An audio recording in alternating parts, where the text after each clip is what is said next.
Everything looks like everything's on. Alright, we are on. What's up, guys? Welcome back to Live on Slow Mode. This is our 64th live stream. Thank y'all for tuning in this Wednesday evening. We're in the lab as usual, making these slow-mo Moorish portals for you guys. So make sure y'all take the time to stop and hit that like and subscribe button. That helps our business. And also check out our merchandise on our official website. If you see on the screen here. Now let me take the cap block off. If you see on the screen here, slow-moed.com. Go to our shop page. The shirt I'm wearing today is 720 Degrees of Wisdom. That shirt is available right here. This is our previous bestseller. I have to update this, but our current bestseller is our slow-moed vintage logo. Make sure y'all check that out. But yeah, the link for the project is in the description.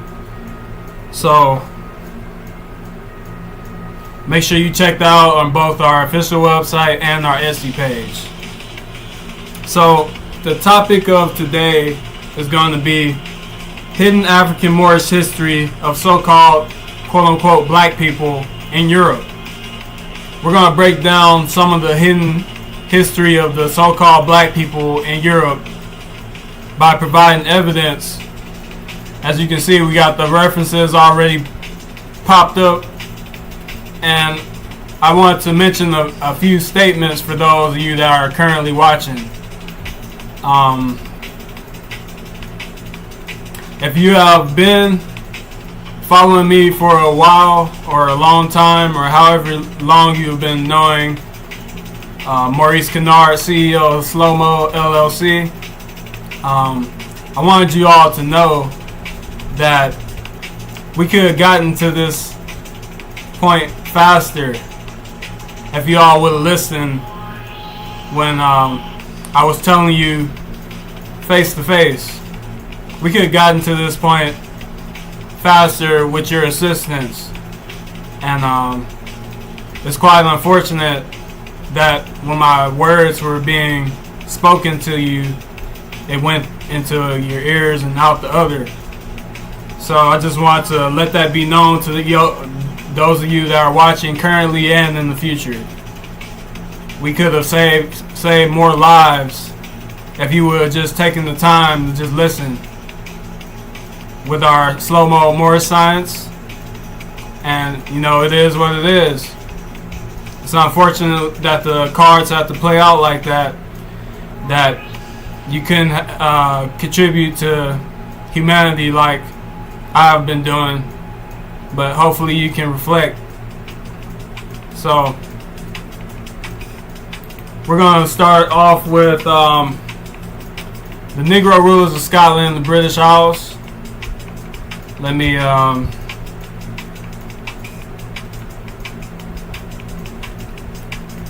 show a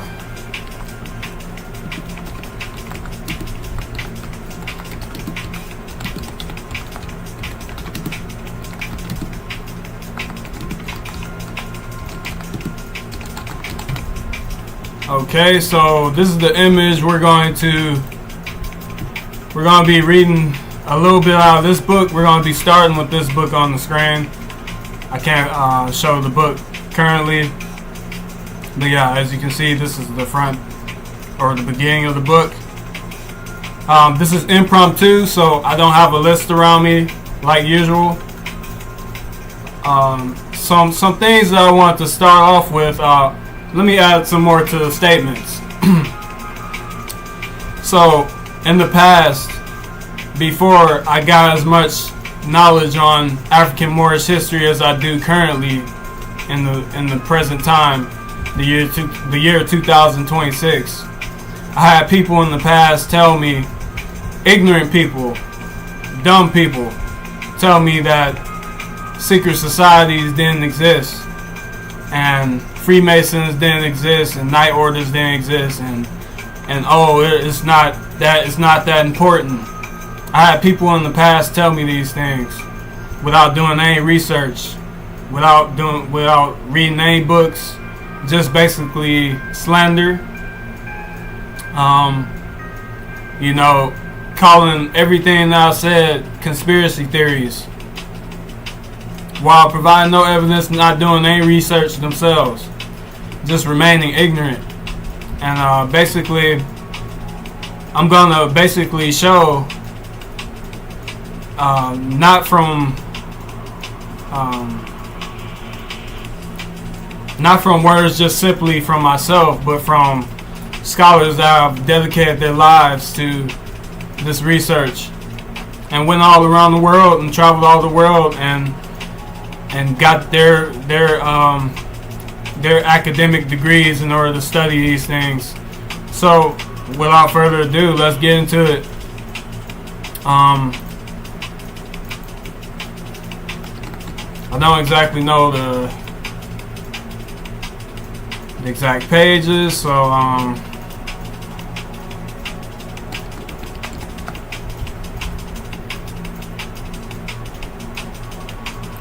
I think this is the page. Okay, so I'm gonna start with this right here. Let me maybe back up, make the page. See if y'all can see the screen. I'm gonna start on page 18. This is the ebook, so the page numbers might be a little different. So there wasn't one nation in Europe that was free of a Negro, quote, quote, blue blood, end quote, superior rule, a supremacy that ended following the French Revolution. Every painted portrait of Europe's royal families was of Negro ancestry. They were black-skinned African-moors who paraded their dark complexion as a badge of honor, pride, privilege, and royalty. It was not unusual for lighter blacks and whites to walk around in blackface, the A.J. Justin style, in order to look more upper class. Many of today's images of the black rulers of Europe are falsely propagandized as white people. Their portraits have been whitened, distorted, or merely invented to give a fake impression of Europe's earlier rulers. However, there remain some authentic black portraits that are hidden from public view. So pay attention to this part right here. However, I'm going to repeat it again. However, there remain some authentic black portraits that are hidden from public view. While a few are exhibited in the National Portrait Gallery in London, every European museum has painted 99% of the black portraits with fake white skin color. The remaining lost or hidden dark-skinned portraits, when found and exposed to the public, are falsely identified to have looked black because of poor upkeep, outright negligence, or the portrait itself was exposed to a horrific fire. How absurd, since the prime objective is to cover up evidence that Europe was once ruled by dark-skinned African Moorish royal people.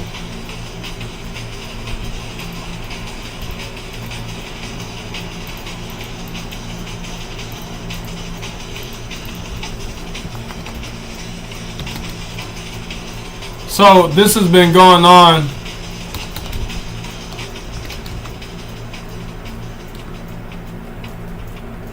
This has been going on for decades.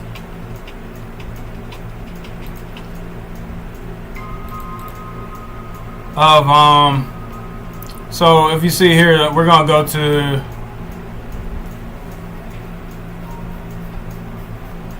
alright, so I'm gonna start here. Hang on, let me give some context. So we're gonna read first Queen Henrietta Maria. The Negress Queen Henrietta Maria Stuart was the daughter of Queen Maria de Medici and King Henry IV of France, who were from a black noble family. The swarthy Henrietta was the consort of Charles I, son of James VI the First.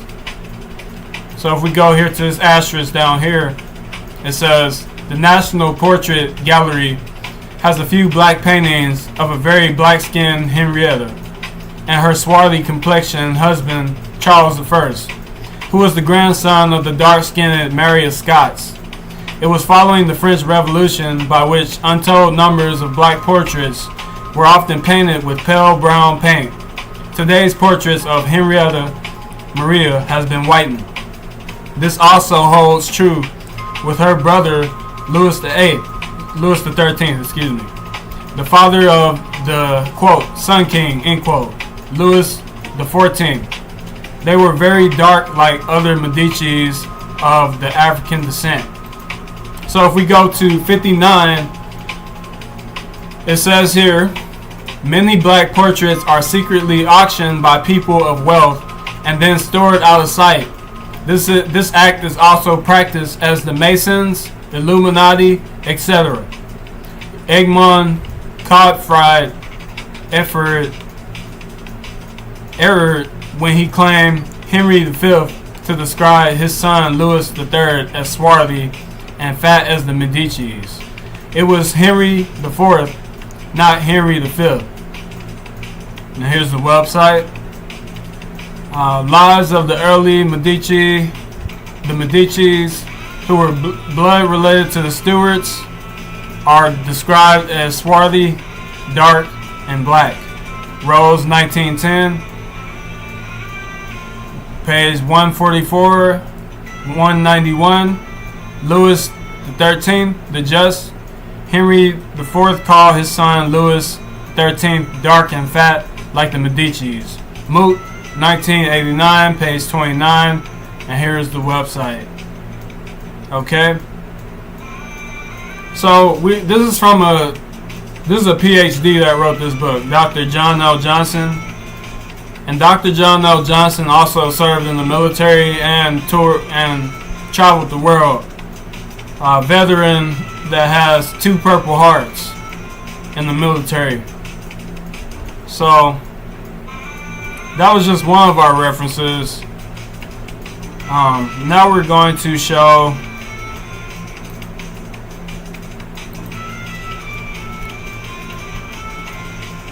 the book by Dr. Unayeka Nubia.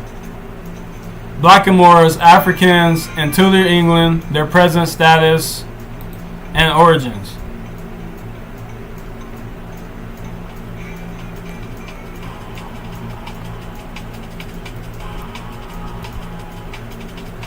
So there's a page in here I wanted to go over.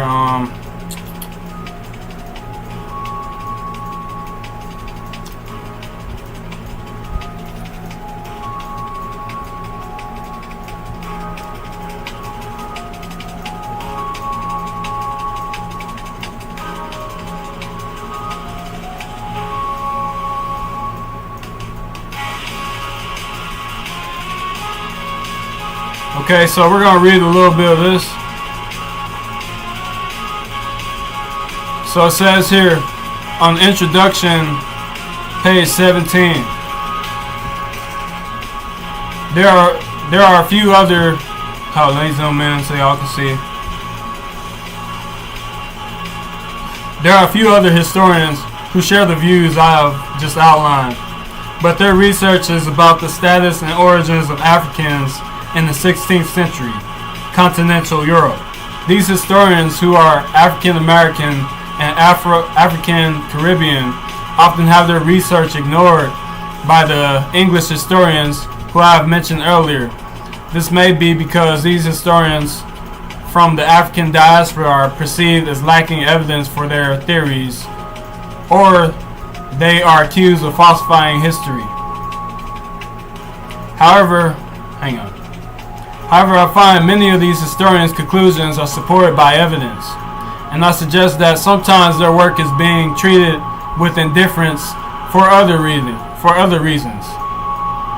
These reasons may be based on non-academic issues such as the writer's ethnicity, or that their work is produced by small independent publishing companies. Okay?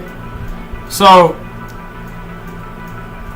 a lot of African, Pan-African, Afro-Caribbean scholars or dark-skinned scholars in the diaspora have their work rejected or not accepted by the current academic community. Basically, there are reasons that unfortunately Dr. Onyeka didn't describe in this earlier portion of the book. Now, these other reasons, as we had just shown, there's secret societies in the form of Masons, Illuminati, Night Orders, Jesuit orders, etc., hiding this knowledge from the dark-skinned, swarthy people that are calling themselves so-called black. So, the quote-unquote black people in the diaspora are ignorant that there are secret societies that exist, like the Freemasons, the Night Orders, the Jesuits, the Illuminati, etc. They see it as conspiracy theories because they haven't done any research. So they get on Google, they go on YouTube, they go on TikTok and search, okay, what does Freemason mean, right? And the results usually comes up the exoteric meaning of Freemasonry, or the outer meaning of Freemasonry, as opposed to going into the esoteric teachings of Freemasonry and even the symbols and rituals that they're using, which wouldn't be given away by the members. So the members are sworn to protect their passwords, grips, rituals, etc. from the profane or vulgar or ignorant or public people. Anybody that isn't initiated in a secret order. And there's levels of hierarchy in the secret societies. So you have knights like Knights Templar, Knights Hospital, etc. They look down on the Freemasons, who are basically a lower rank than them. Okay? So, yeah, there's quote-unquote black people that do not understand this. And the thing is, we could have gotten more farther with our African-moors science, with our YouTube channel and our platform, if they would have just listened the past years, etc. But this is the predicament for those that do not want to basically search for truth or be true to themselves. Simply, it might be possibly because of ignorance, might be because of lack of will. It could be anything. But this has crippled the progress, but it hasn't stopped it. And it can't, unfortunately, it can't stop it, because as you see, as you're looking on the screen, we see the alphabet, we see these words being used, we see the letters, we see E-R-R-E-D. Okay, so we understand that the alphabet was a creation by the Africans. So let me pull up another reference. Hang on.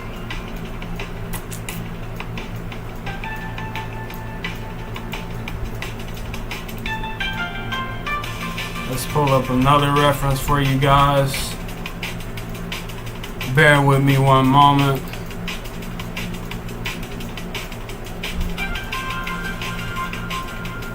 As we've already seen through Albert Churchward, I mean, who was a 30-degree Freemason himself. Hang on, where is that? Looking for the book here, looking for the book.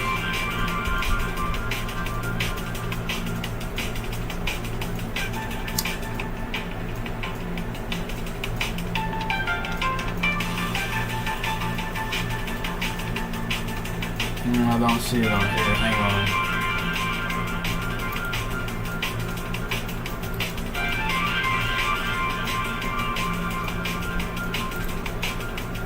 I gotta go to my drive really quick.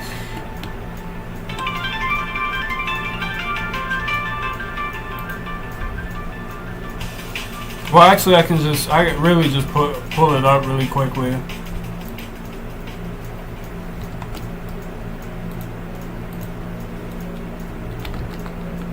Oh, there we go. So if we go to signs and symbols of primordial man, oh, it's already on the page. So if you see here, page 43. I like the song. So page 43, signs and symbols of primordial man. If you see here, Albert Churchward. These cursive characters really form the first alphabet ever existed. From these, the Phoenician and hence all other alphabets emanated. Eusebius, Plato, and Tacitus all state that the Phoenicians did not claim themselves to be the inventors of the art of writing, but admitted that it was attained by them from Egypt. Therefore, the Egyptians were the inventors of the alphabet. Okay.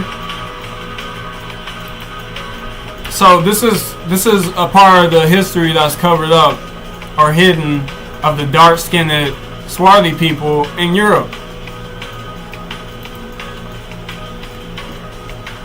Right here we're looking at Ancient and Modern Britons, Volume 1 by David McRitchie.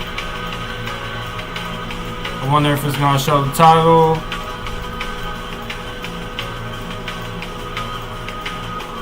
Ancient and Modern Britons, a Retrospect, Volume 1, 1884. This is impromptu, so I'm going with it.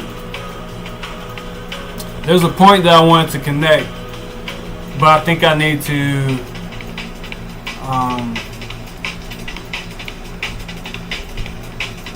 let me look at something else first. Can't think of it on the top of my head. Let's see here. Got nature knows no color line.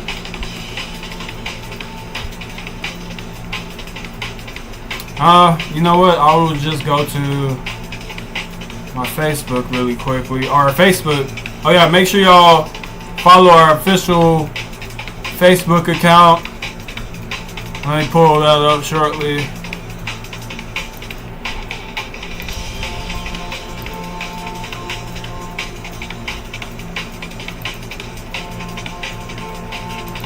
Pulling up the Facebook really quickly. Because we have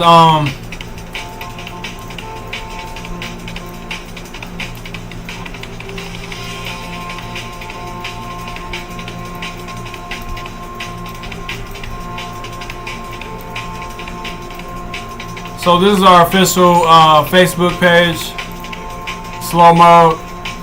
Make sure y'all check it out. We're starting to get some more followers. As you see, we got 19 right currently. Starting to get some more followers. And also, we posted a poll on all of our platforms. So to you all, make sure y'all fill out these polls. We have for our weekly live streams. Let me zoom in. For our weekly live streams, give us feedback going forward weekly. So I want to know if y'all would want an extra live stream weekly or longer Wednesday live streams like today. Would you like this live stream to be longer, mention in the comment section for those of you that are watching, or to keep things as they are. So if you want the live stream to remain how it is, just once a week, 8 p.m. or even a time change, let us know. Make sure y'all follow our page here.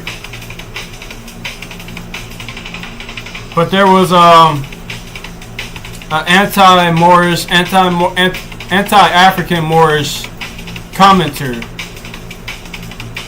who did not agree with what I had to say, even though I presented evidence. So let's go here.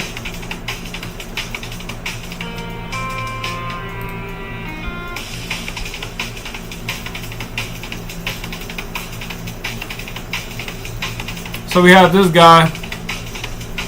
Hang on, let me play the video first so y'all see. Or Moors.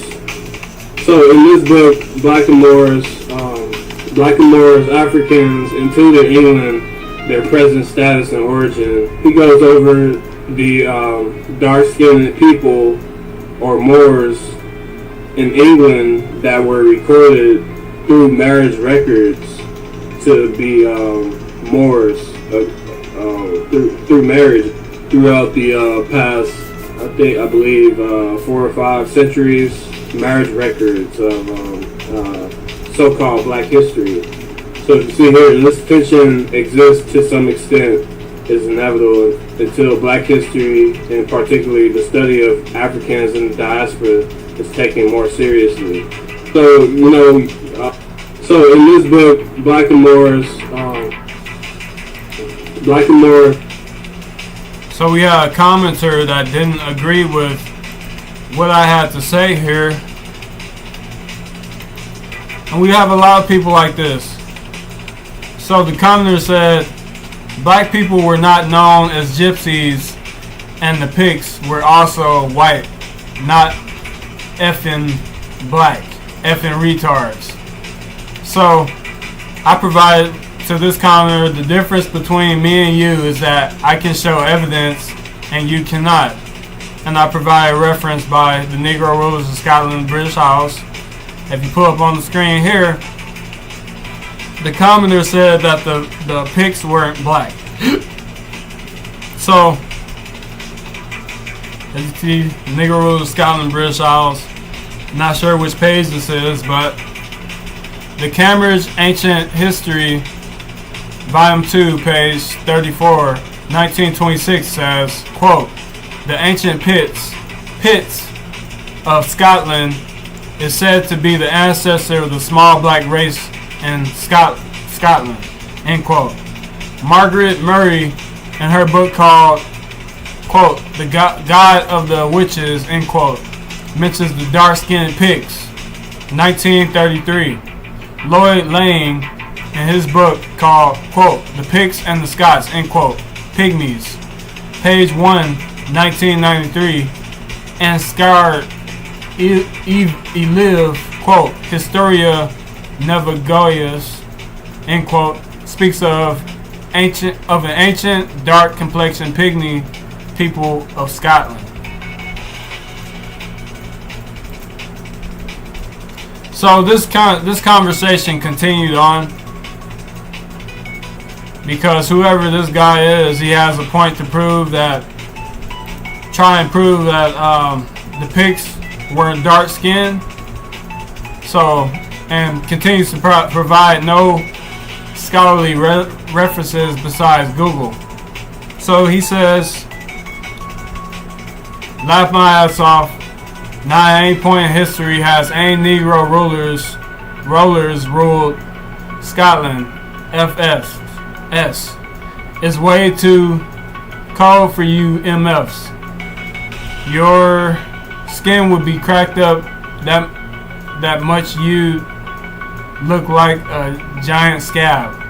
There you go, some evidence." So this is the evidence this person shown. "Has there ever been black ruler of Scotland, and were the Picts black? Based on historical records and modern DNA studies, there is no evidence that the Picts were black, nor is there established historical consensus that any ruler was a black person of African descent. So obviously this is incorrect, because we know that Homo sapiens sapien comes from Africa. So any person, any Picts that were on the planet came from the continent of Africa if they were human. So if the Picts were not human, but there's no evidence showing that they're not human. So it says here, were the Picts black? Historic evidence, the Picts were a confederation of Celtic tribes living in northern Scotland approximately 300 AD through 900 AD. Historical records, including the Roman accounts, describe them as white northern Europeans, sometimes with red or blonde hair. Genetic studies, modern studies on Pictish gnomes indicate that they were indigenous to the British Isles and shared genetic continuity with modern day. So if we go to ancient and modern Britons, which was written 150 years ago,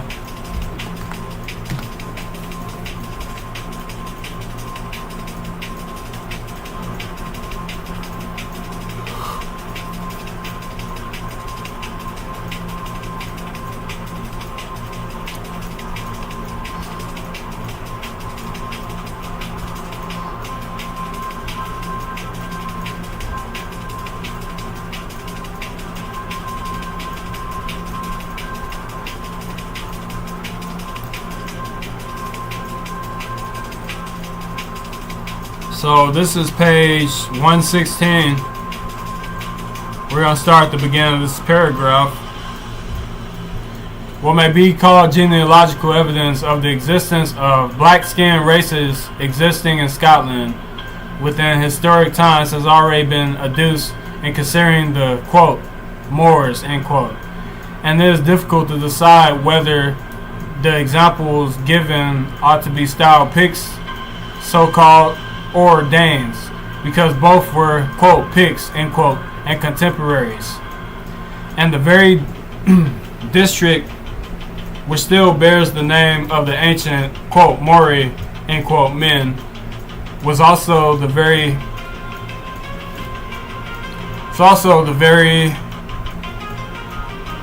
I got lost. Very district in which the Danes lingered longest, that is excluding the Isles, for which reason it had become the hunting ground of the fair-skinned victors, descendants of Freskin, the Fleming, Beowulf, the Fleming, founder of the powerful in his family. Let me zoom in. And others of kindred race. Therefore, when the black man is discovered on the family tree of 1,000 years ago, he may be either a, quote, Dane, end quote, or a, quote, Pict, end quote. Okay, so this commenter is trying to use Google to try and provide evidence that the Picts weren't black, but Google doesn't go into David McRitchie's research. So I replied, the first Homo sapiens, modern humans, come from what we call, quote, Africa, end quote, or, quote, Alkebulan, end quote.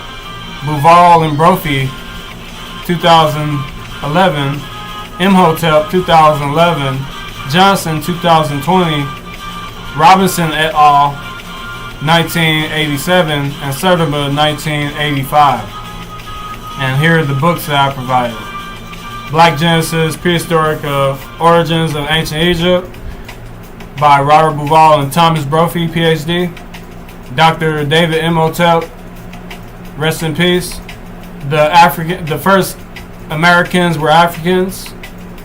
Dr. John L. Johnson, the Negro rulers of Scotland and the British Isles. Dr. Calvin Robinson, Redmond Ballows, and Dr. Edward Robinson, The Journey of the Songhai People, Dr. Ivan van Sertima, African Presence in Early Europe, and all these were just for this reference, saying that the first Homo sapiens, modern humans, come from what we call Africa or Alkebulan. It can all be found in here, all agreeing to the same thing. So this is what I said. Not sure which page this was, but we can look it up real quick. This is in Ancient and Modern Britons, Volume 2. And it says here, let me zoom out so y'all can see.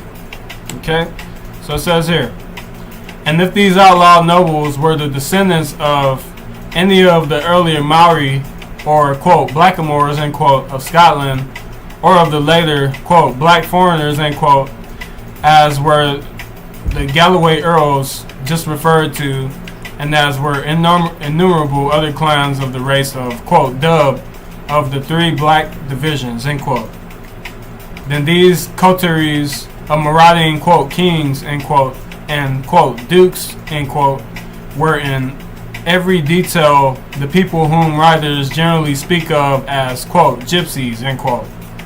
Okay? And that's it for that reference. So this is a part of the covering up of black people's African Moorish connection. You get people like Marky Wilde that continue to slander and provide no references, no evidence, and basically y'all can pause and read all this. I'm not going to take the time to, but as you can see, the references that he does provide, I reply and provide evidence to it.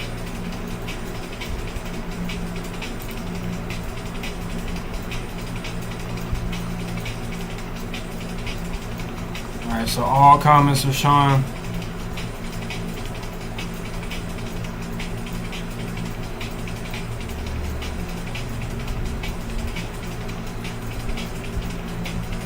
Yeah, we replied to every one of the comments so far, unless I missed some. Nope, we replied to every one of them. Swarthy equals dark skin, as y'all see here.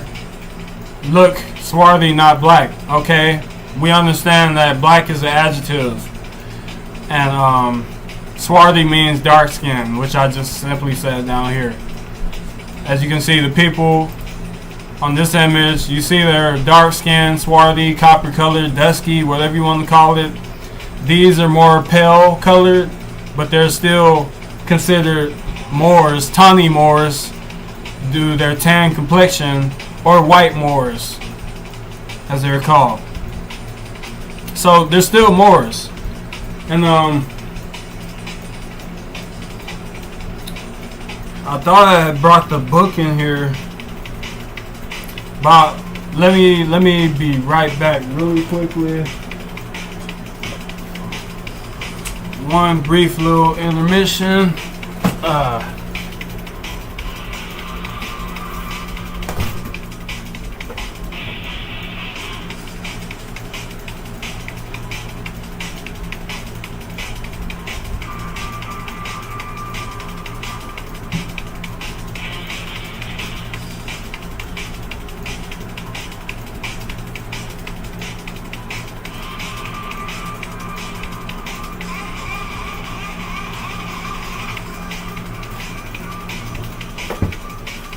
Okay, we are back. Alright. We are back. And I wanted to show you all this book. Who Were the Moors Before the Moors by Dr. Kabahai Wata Kamine. So, Dr. Kabahai Wata Kamine understands that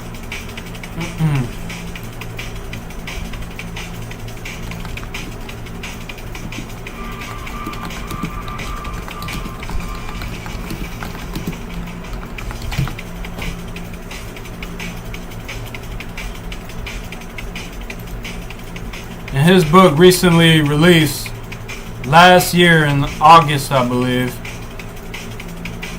October, I mean. Excuse me.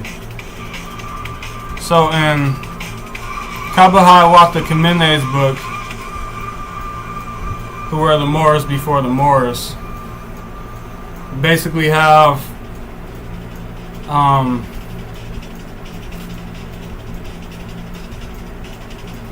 this page. Let me go to the page for y'all. I'll probably take a picture and then upload it so y'all can see the page.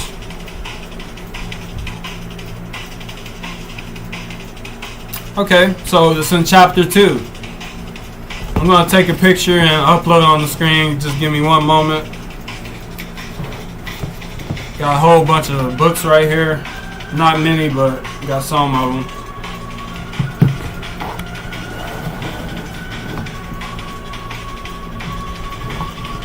I need to get a faster way of uploading these videos for you all. So feel free to donate to our Cash App. If you see right here, Cash App's $ slow-moed 420. Make sure y'all donate so that we can present more evidence to y'all at a faster rate, and we can also create more slow-mo Moorish portals faster with our upgraded technology with the thanks of you guys. So if you all don't want to contribute to our streetwear or read our blogs on our official website, if y'all don't want to contribute to our streetwear or purchase our streetwear or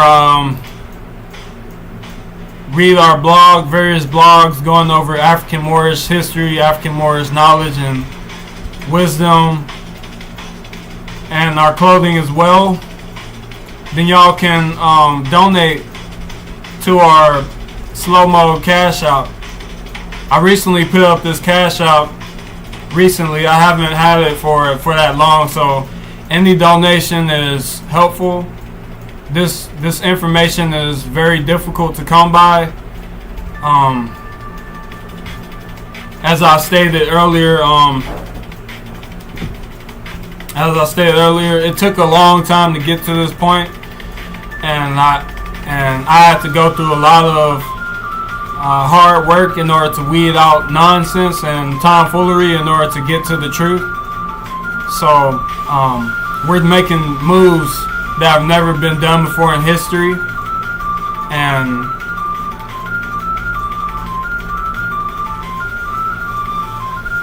we could use y'all's support. We're espousing some African Moorish science that has never been covered before in this moment in human history. So even though the camaraderie isn't given at this point, by your simple contributions, it can really help our channel and our business going forward in the future. So make sure y'all contribute, and I thank y'all for that. Every donation is greatly appreciated. It's not going to me, it's going towards the business, and you know, anything can help.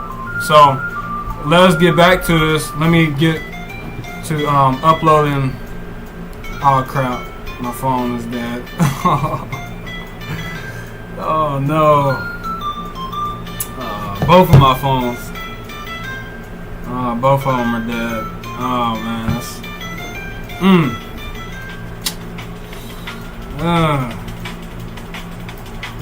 I don't think I have a charger right now.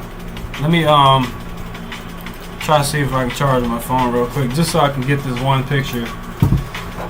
But basically, Dr. Kabahai Wata, he gives the evidence that in chapter 2, he says the original Moors, the first human family, the Twa Mbuti Khoisan of Central and Southern Africa. So he states it right there. And he also states later on the page, the Earth's first human family the Moors of Central and Southern Africa. Okay?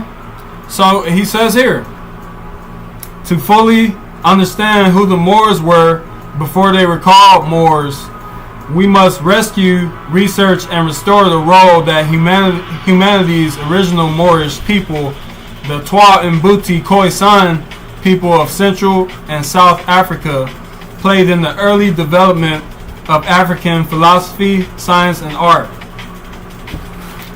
So the pen drops there. Let me get my charger real quick. Let me get this for y'all.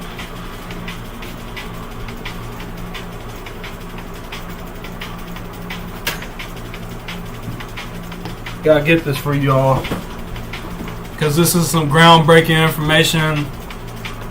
This is stopping Moorish Science Temple of America members and Ancient Free Moorish Right members from brainwashing quote-unquote black people that are unfamiliar with African Moorish science. So let me state this here while this charge real quick. Okay? Let me see if it charged. Come on, baby. Need you to charge. I gotta state this real quick.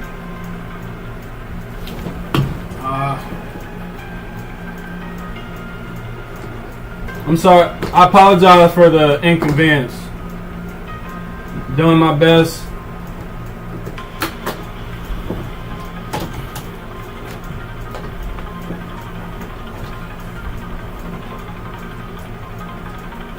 Oh man.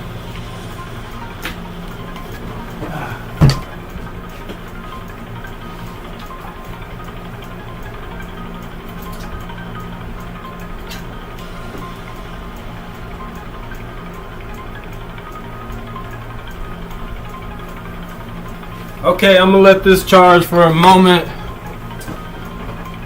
Let that charge for a moment, and while it's charging, while I break down what I'm about to break down, that should give us enough time. But this is some very deep information I'm about to give you viewers, or those of you that are watching. So what Dr. Kaba Hiawatha Kamene just said on page 88, chapter 2 of Who Were the Moors Before the Moors. What he just said on this page basically sets the record straight for these Moorish Science Temple of America members who are simply adornishing the fez or wearing the Moorish fez and only sticking to Islam, Arabs, Allah, and etc., and not going into the interior of Africa, which is the origin of Homo sapiens, the modern human beings. So what he just said was the original Moors were, like we've been saying on our channel, by the research of Dr. Ivan Van Sertima,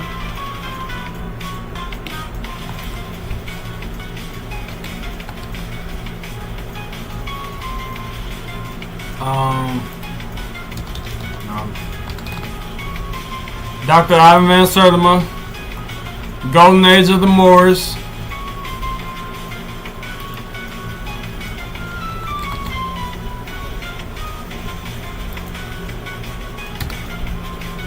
You got Garamantes, who are the ancient Moors of the Berbers, or Amazigh.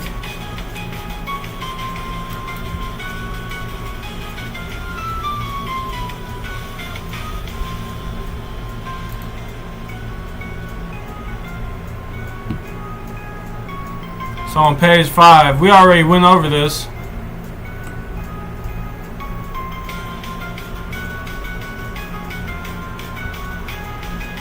The original Moors, so the Sahara, he contends, came to be occupied by two distinct groups. The original Moors, Garamantes, and the Berbers, okay, who later became the quote Tani, end quote, or quote white, end quote, Moors. The rest of North Africa from Egypt through Fezzan and the west of Sahara to what is now called Morocco and Algeria were peopled by black Africans, also called Moors by the Romans and later by Europeans. Eventually, these Moors would join with the quote Arabs, end quote, to become a united and powerful force. So with the Moorish Science Temple of America, started by Noble Drew Ali in the early 20th century, 1913, I believe. I could be wrong.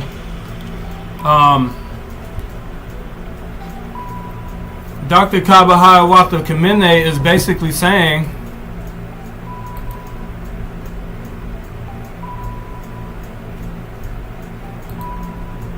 in his book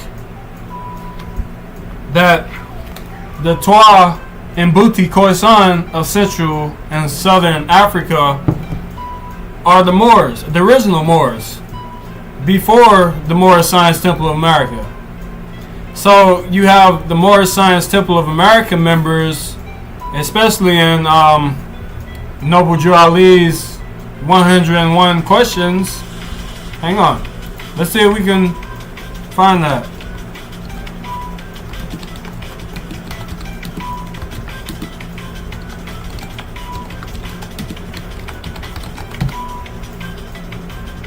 Oh, we do.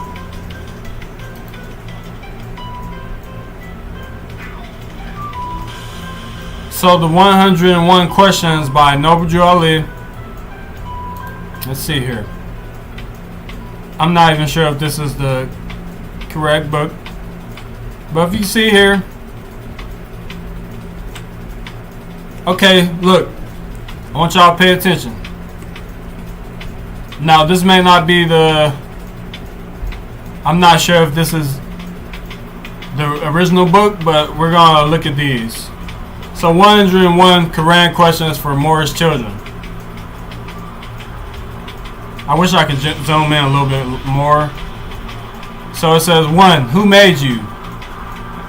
The answer, Allah. 2. Who is Allah? Allah is the Father of the universe. 3. Can we see him? No. Where is the nearest place we can meet him? In the heart. Who is Noble Drew Ali? He is Allah's prophet. What is a prophet?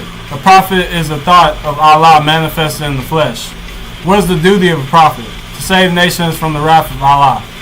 Who is the founder of the Moorish Science Temple of America? Noble Drew Ali. What year was the Moorish Science Temple of America funded?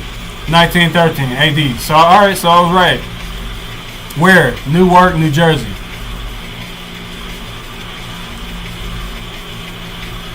Where was Noble Drew Ali born? In the state of North Carolina, 1886. What is his nationality? Moorish American. What is your nationality? Moorish American. Okay? Let's look here. Now we do understand that the first Americans were Moors, period. So, Moorish American, that's an oxymoron. That's still just like Black American. It's an oxymoron. Moorish American, the first Americans were already Moorish. They were already Moors. The first humans on the planet were Moors. Who were the Moors before the Moors? Hang on. Here's the book. Oh, wait.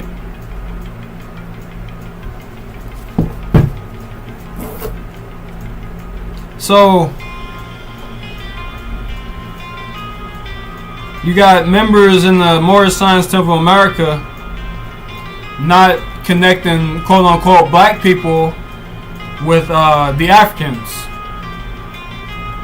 And they're only connecting them with Moabites, Canaanites, etc.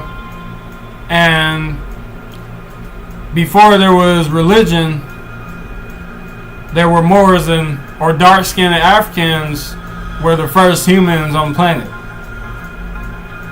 And there's nobody saying nothing. Don't nobody know this information. It's kind of strange. When you search for Moorish temple on TikTok or Moorish science temple on TikTok, first thing you're gonna pop up is a dude with a red fez on, right? But the first humans on the planet had dark skin and were called Moors according to English. That's what Moor means. Moor means dark, as in complexion. It comes from the Greek mauros. As we can see from Ivan Van Sertima's book, Golden Age of the Moor.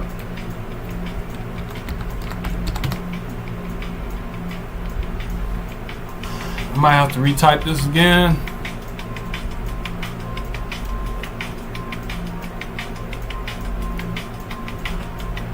Page 5 as well.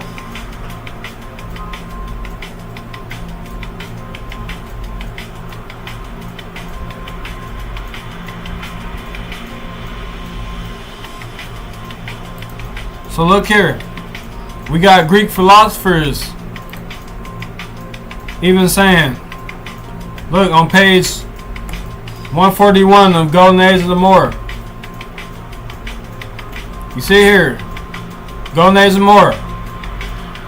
The last but certainly not least important of the distinguishing features which the early Greeks and Romans ascribed to the Libyans is a black complexion, which was sometimes said to be accompanied by a reddish cast. All of the most important Libyan tribes are described as black skinned. Martial, Procopius, Juvenal, and Silius Italicus referred to Moors as black skinned. Okay?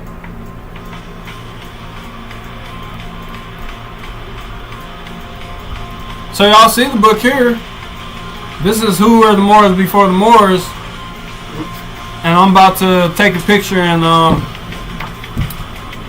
present that to you all for y'all evidence.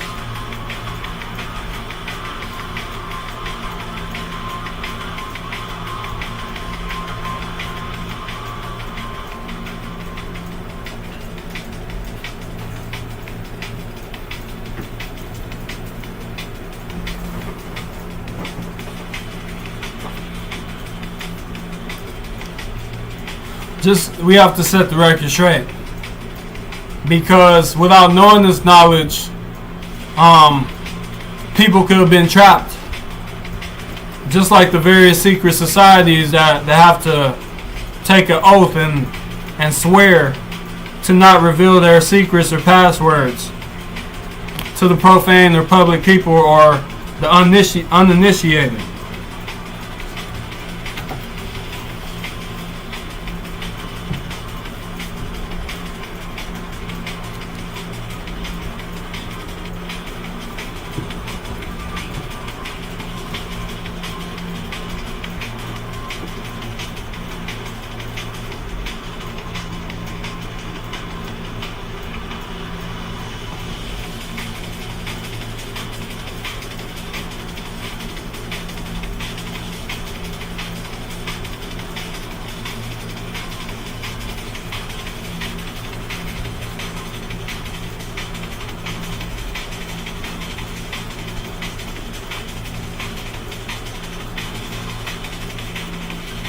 I don't know what's wrong with my camera. It's taking a long time to take these pictures.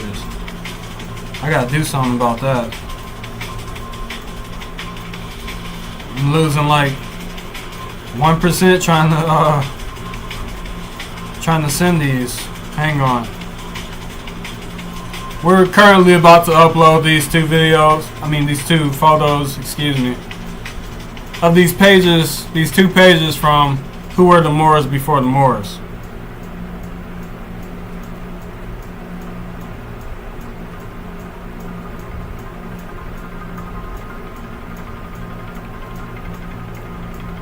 So hopefully I upload really quickly. Upload complete. So right. Let's bring it up.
Alright, so we got the book up.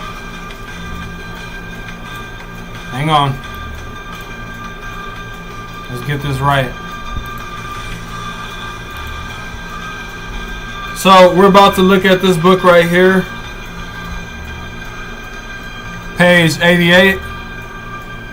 Hang on, I got a lot of stuff going on here. Alright. So if y'all see here on the screen. Alright.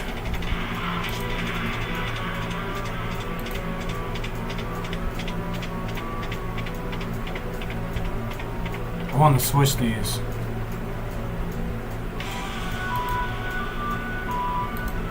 There we go.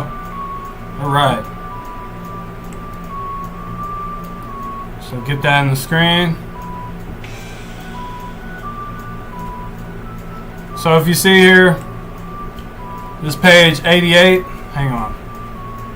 You see down here, page 88 of this same book.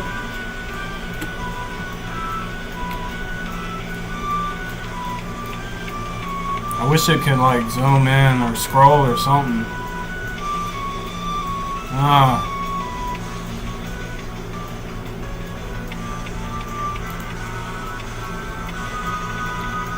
So it says here, Chapter 2. The original Moors, the first human family, the Twa and Buti Khoisan of Central and Southern Africa. Quote, the great ones of the palace in the city of the god, Hemin, who shows respect for God, that is the king of Kemet. End quote. The earth's first human family, the Moors of Central and Southern Africa. To fully understand who the Moors were before they were called Moors, we must rescue, research, and restore the role of humanity's original Moorish people. The Twa and Buti Khoisan people of Central and South Africa played in the early development of African philosophy, science, and art. So I read this earlier.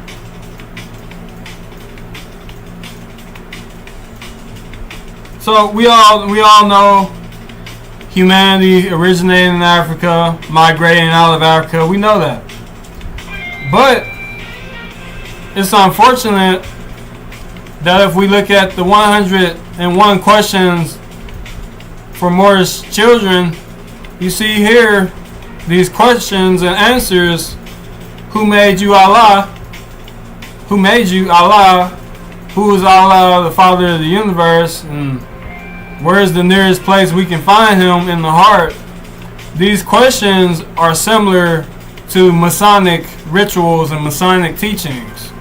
So, or Masonic questions and answers, or passwords. So, this is quite similar to where is a Mason made? A Mason is made in his heart. That's the password. If you look it up,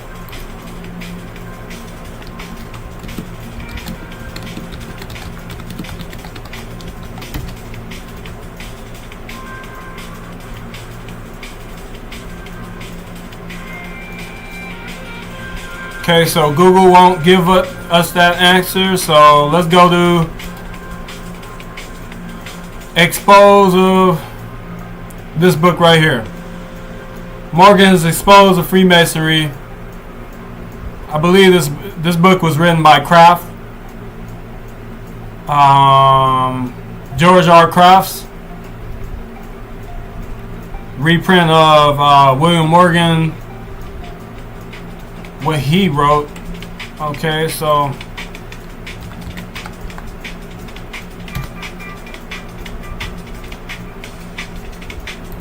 here we go. So if you look at the questions here, questions and answers, hang on. First section.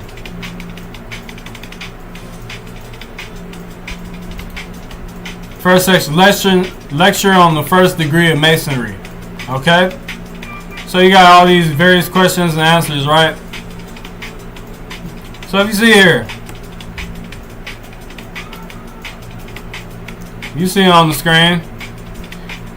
Where were you first prepared to be a Mason? You see here? The answer. I mean, the similarities are kind of like, it's kind of similar, but also some of this is misinformation, because the first humans on the planet were Moors, according to English, the Twa and Booty, which we have just seen. The original Moors, the first human family, the Twa and Booty Khoisan of Central and Southern Africa. So this is 100 years, 107 years after the starting of the Moorish Science Temple of America. 107 years. Okay? A lot of people have been brainwashed during that time. A lot of people have joined these Moorish Science Temple of American orders. A lot of people have parroted a lot of Moorish Science Temple teachings, and we have to address this because this is hidden African history, and this plays a role into why quote unquote black people are not able to trace their ancestry back to Africa and the Africans and the African Moors in Europe. So both African Moors in Africa and African Moors in Europe that were persecuted during the Spanish Inquisition, the Inquisition, and kicked out. But they ruled Spain. They ruled Spain for 800 years, 711 to 1492. Now there's a narrative in our educational system all throughout the world, it seems, to brainwash specifically black people, quote unquote, brainwash them against their African Moorish history. And this is covered up in the year 2026. Now, a lot of celebrities know this information, yet it seems as though they just want to sing and dance as opposed to solving the problems. A lot of these politicians understand this, but they only want to use the adjective black, which isn't a nationality, which doesn't trace back into Africa. It's an English word. But not only that,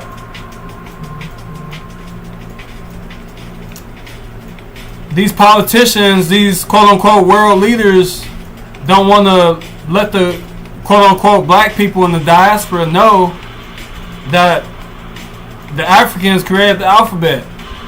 The Africans created writing. They created math. They created science, philosophy. The 365 and a quarter day calendar that we're still using now. Numbers. counting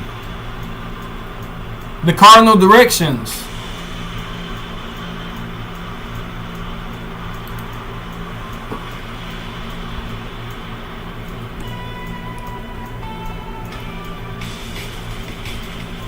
I don't think it's going to show on this page. I don't think there's illustrations in this page, this book. I mean, I was going to show the ritual, but it's just it's ridiculous. Okay, and everything that I'm saying right now to you, I've been ostracized by individuals in my circle because they weren't dedicated enough to change the course of history, because they didn't have the ambition, they didn't have the drive, too insecure to push the boundaries and to search for answers and to get to the truth, to aspire to higher levels of knowledge, to show that the African Moorish science has contributed so much to humanity. I've had people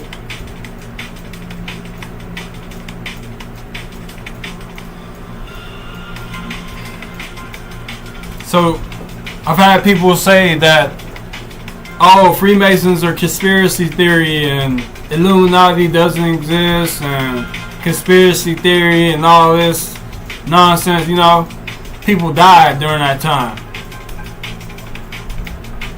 People are no longer living, and this knowledge could have been obtained in that short amount of time had these people just listened. So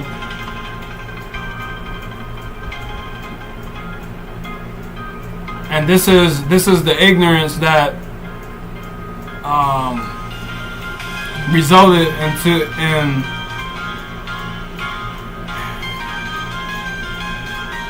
in the hindering of human progress. So it's very unfortunate that the quote-unquote black people in the diaspora has to basically reprogram the brainwashing that's been taking place in the Western Hemisphere and throughout the world, because their African Moorish history is being covered up.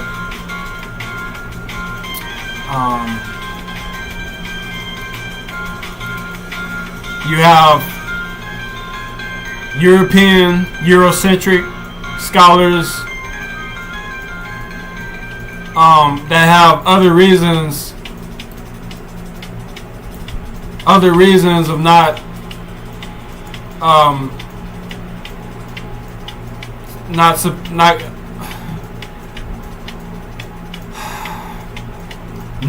basically going against the evidence that's been presented by these hard-working scholars in the names of Edward Scobie, Joe Augustus Rogers, and Ivan Van Sertima.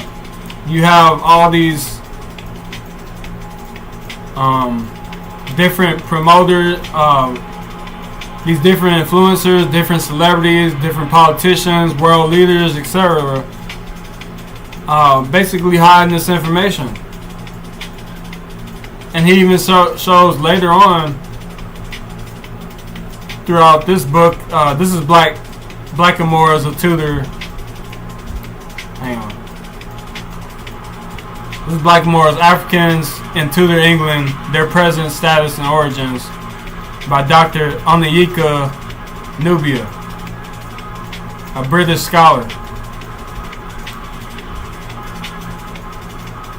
So right here, this is the introduction, page 17. So it is not just African American historians who write on the African diaspora who have their work ignored. The English historian Basil Davison and the African British author Robin Walker in When We Ruled provided more evidence about Africans having power and influence in the 15th and 16th centuries, and their works is treated with indifference, probably because it offers this positive perspective.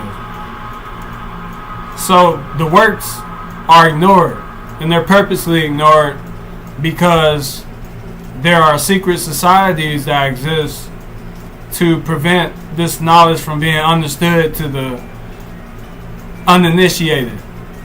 So anybody that isn't initiated in these secret orders are basically cut out or gatekeep from the knowledge.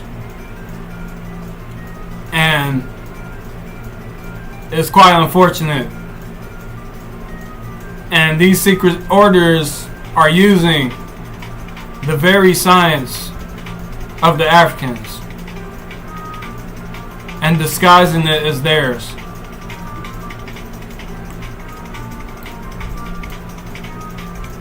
These various secret orders are using African Moorish science and disguising it as their own. Writing, the alphabet, mathematics, cardinal directions, 365 and quarter day calendar. That's all African. Chemistry, alchemy. Well, alchemy comes from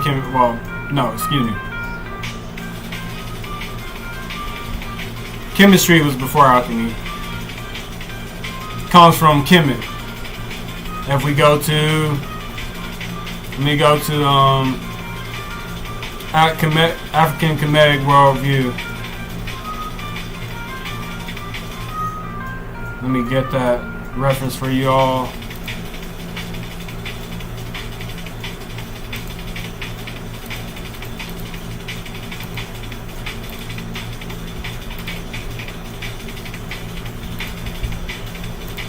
Excuse me while I get this reference.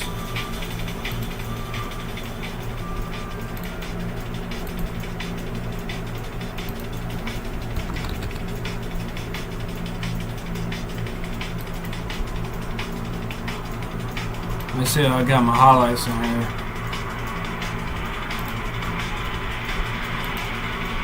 Oops. What happened? Okay.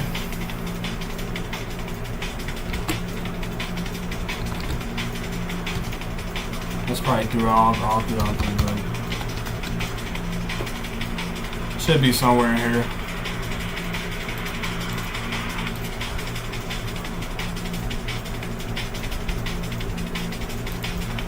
Scan. Okay, hang on.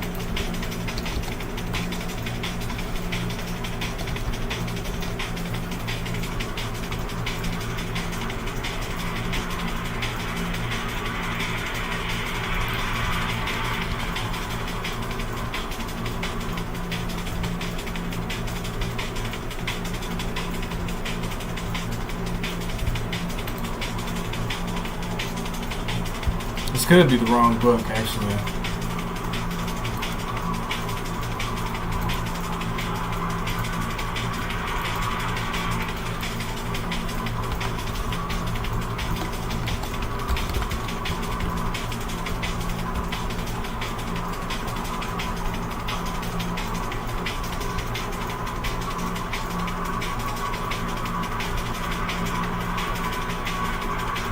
I'm trying to think which book it is.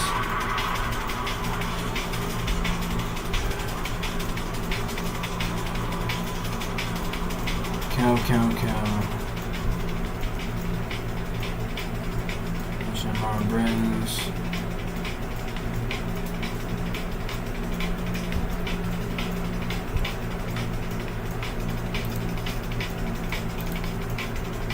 Excuse me while I look for this book.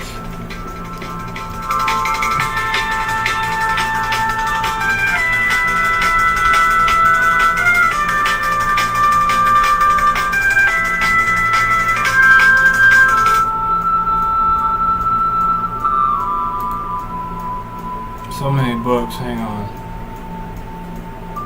I think it's Introduction to African Civilization.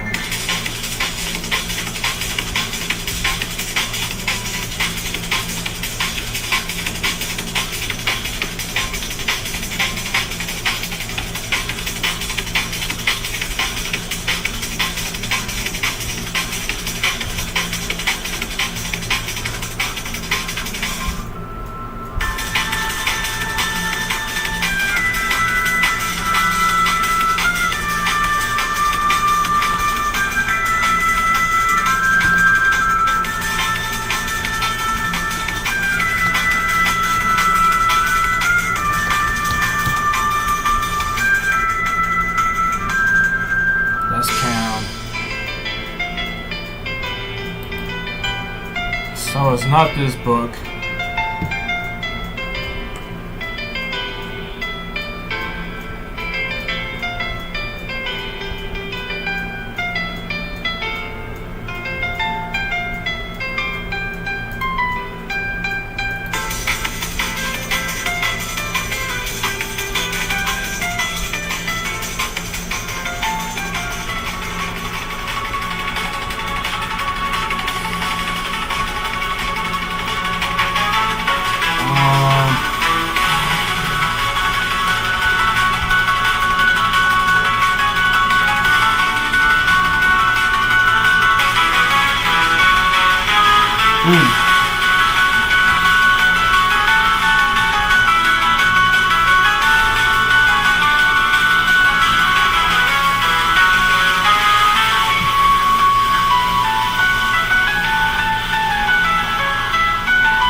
Phone is off right now, so can't find the exact reference.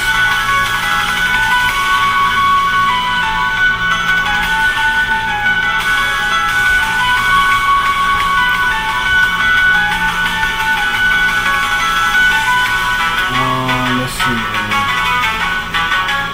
It might be Dr. Love Asher. Let's try there. Alright. So let's try a serpent power.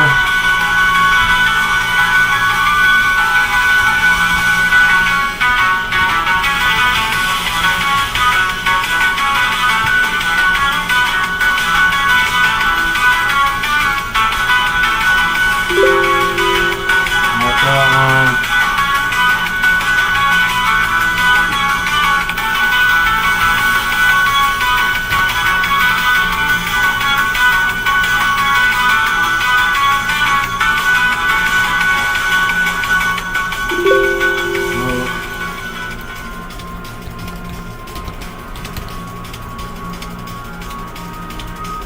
That one.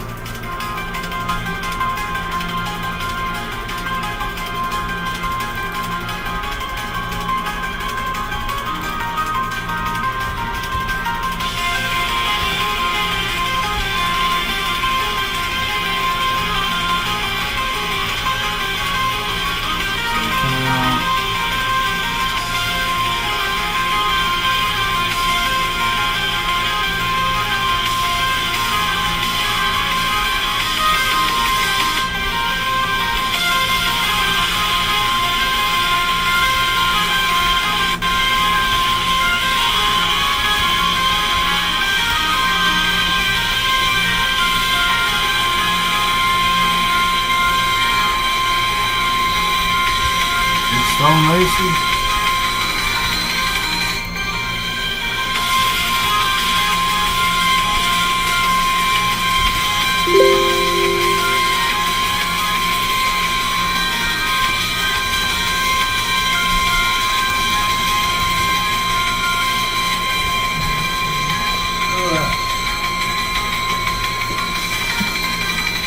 It could be Journey of Song of Our People. It could be Spiritual Warriors or Healers.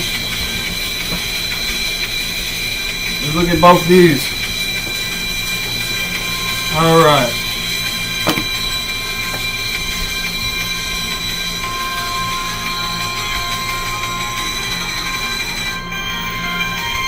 Okay, here we go. Journey of Song of Our People. Page 121. There we go. I was looking for it. That's why I couldn't find it. Because it's in the print book.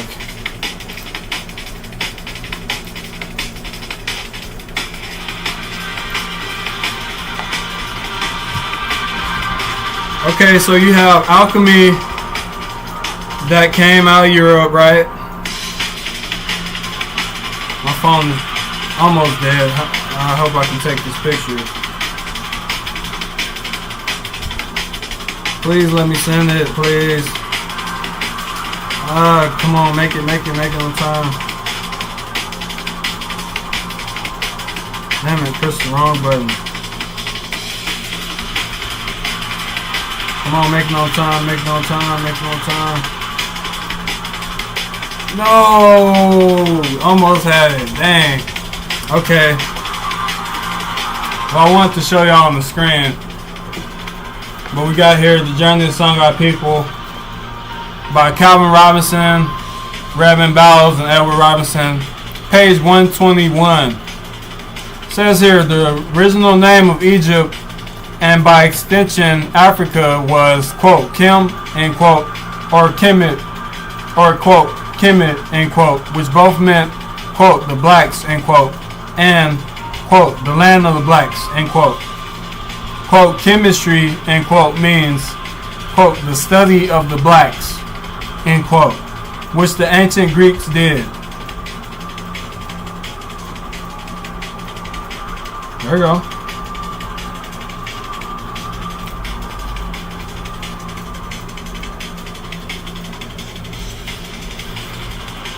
Thought it would show more than that.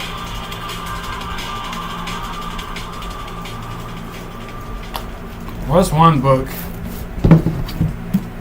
And we have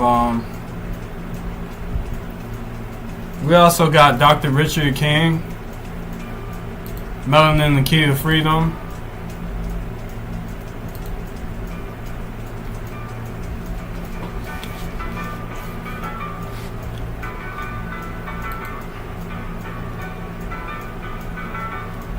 Melanin, the Key to Freedom.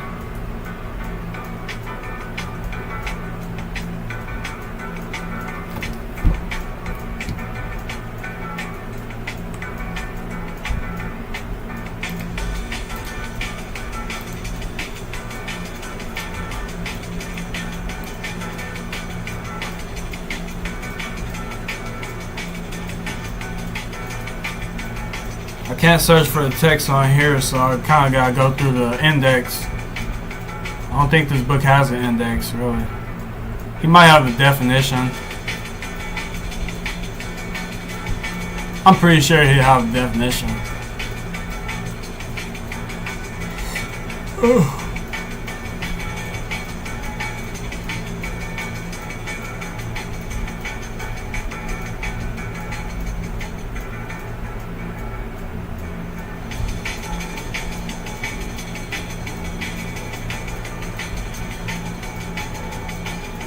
So he doesn't have the definition here, huh? Interesting.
So if you see it on the screen, there's Leo right there. The original Moors are the Khoisan.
want to take too much time away from that.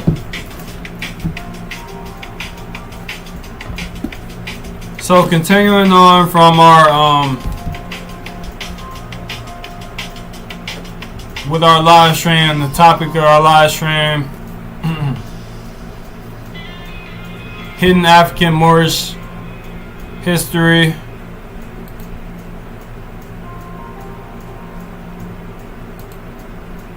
Continuing on,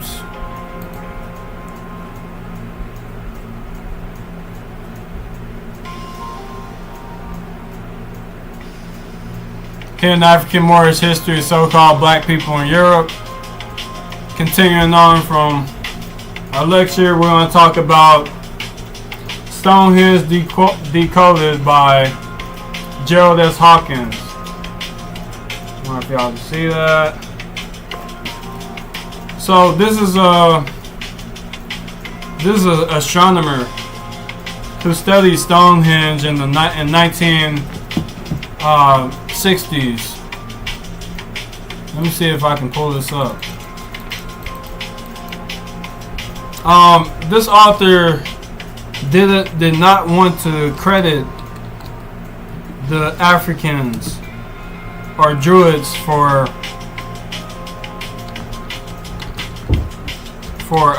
creating Stonehenge.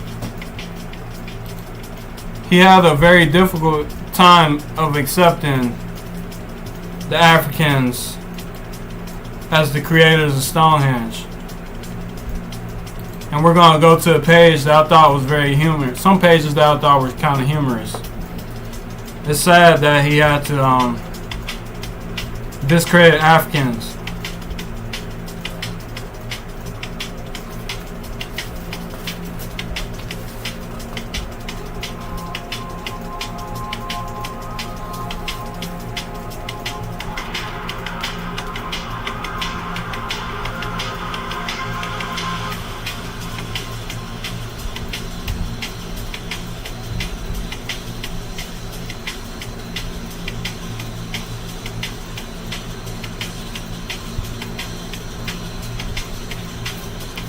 So let's go to page 5 really quickly.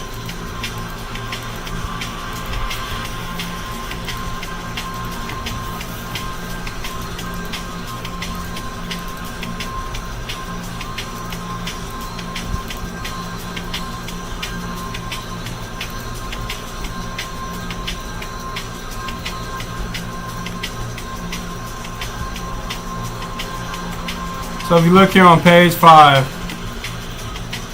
we're gonna start right here. No, just read a little bit of this, because in this section he was talking about the possibility of Stonehenge being built by Merlin, who was a wizard.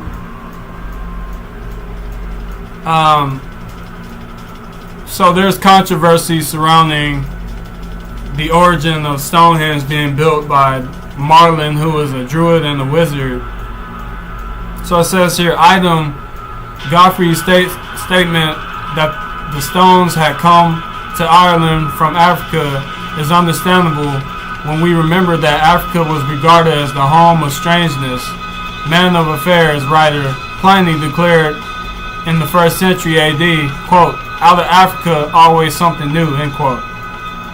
Just want to say that first part.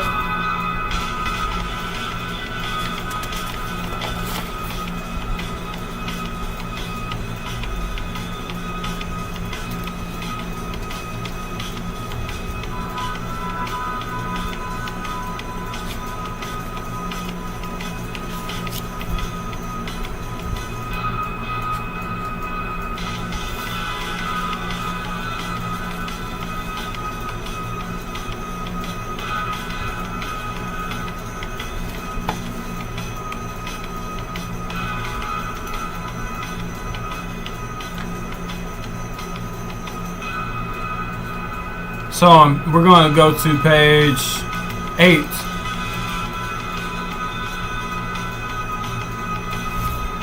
me zoom out, see where we at.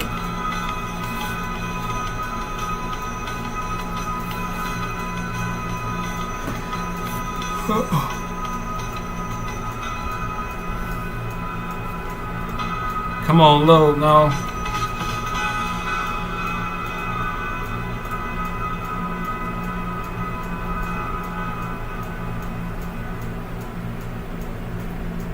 Page too far.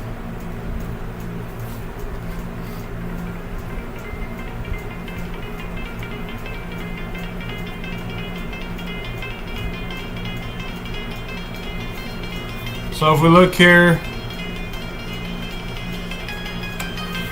Inigo Jones looked at Stonehenge with the architect's eyes, considered it as an architectural puzzle, and proposed some architecturally oriented conclusions that were closely reasoned as they were inevitably wrong.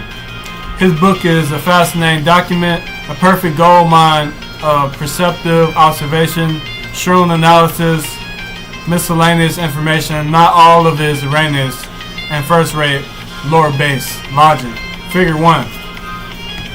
So if you look here, a rendering of Stonehenge from Stonehenge restored presumably by Inigo Jones, showing the monument as he imagined it. Alright, so let's go back over here. Let me scroll up so y'all can see. So Jones praised the monument for the quote, rarity of its invention, beautiful proportions, end quote, pronounced it, quote, elegant in order, stately in aspect, quote, end quote, and proceeded to examine the credentials of various of the candidates who have been named as possible builders of the edifice. 1, 2, 3, he ticked them off. Quote, concerning the Druids, certainly Stonehenge could not be builded by them. In regard, I find no mention they were at any time either studious in architecture, which in this subject is chiefly to be respected, or skillful in anything else conducing thereunto. For academies of design were unknown to them. Public letters and the mathematics not read amongst them. Nothing of their painting, not one word of the sculptures to be found, or sacred any science.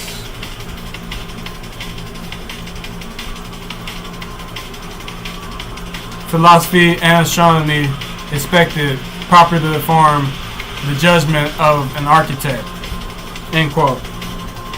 As for the early, quote, Britons, end quote, they were, quote, savage and barbarous people, knowing no use at all of garments, destitute of knowledge to erect stately structures or such remarkable works as Stonehenge. And we'll continue here, quote, in the word therefore let us suffice, Stonehenge was no work of the Druids or of the ancient Britons, the learning of the Druids consisting more in contemplation than practice, and the ancient Britons accounting it their chiefest glory to be wholly ignorant in whatever arts, end quote. Okay, so this author is agreeing with Inigo Jones, saying basically concerning the Druids, certainly Stonehenge could not be builded by them. In regard, I find no mention they were at any time either studious in architecture, which in this subject is chiefly to be respected, or skillful in anything else conducing thereunto. So the author Hawkins basically agreeing that concerning the Druids that the Druids did not build Stonehenge. However, this is incorrect, and I will show that later on.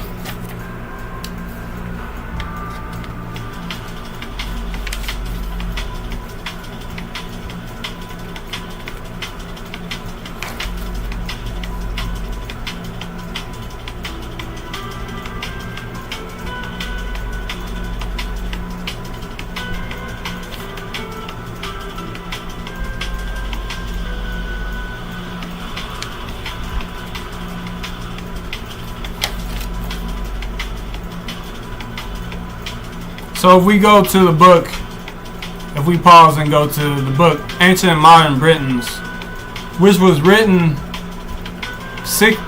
80 years prior to Gerald Hawkins' study on Stonehenge, and we go to Druids.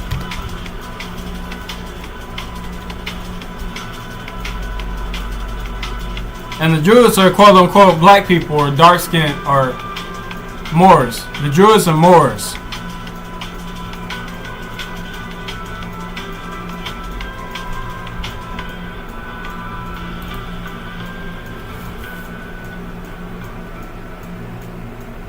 Okay, so this is page 44 of Ancient and Modern Britons, Volume 1 by David McRitchie. Okay, so it says here, but at any rate, the people known as Iberians were spread all over the British Islands, whether indigenous or immigrants, and some of their tribes were known as Damnomni and Silures. This seems to be generally admitted. Physically, they were swarthy of color, had curly hair, and were bearded like goats. They, or some clans of them, quote, worship the gods, end quote, and, quote, both men and women profess the knowledge of the future, end quote. So then, the Druids and Druidesses, quote, who had colleges in an island near the coast of Brittany, end quote, asterisk. Let's go to the asterisk. The reference is the, quote, Foyer Breton, end quote, volume 1, page 155, which I quote from Mr. J.F. Campbell's, quote, West Highland Tales, end quote, volume 1, page 24. Who, quote, profess the knowledge of the future, end quote, who, the man at least, were figured as, quote, bearded like goats, end quote, and who, quote, worship the gods, end quote, were dark-skinned, curly-haired Iberians of the tribe of the Silures or the Noni. This seems a fair inference.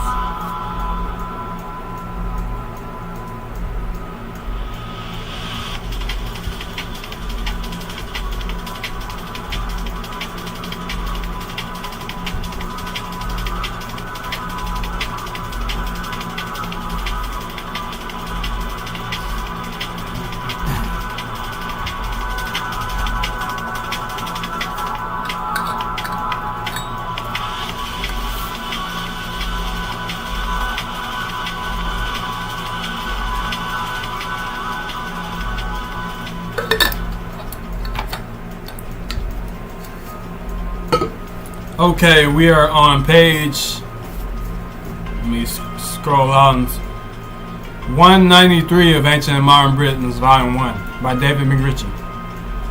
We're going to read this passage right here. Y'all can see the screen. Let me zoom in enough. It looks good to me. Thus, as the Magi of the East and the Magi of Britain were, according to Pliny, closely akin to mysteries and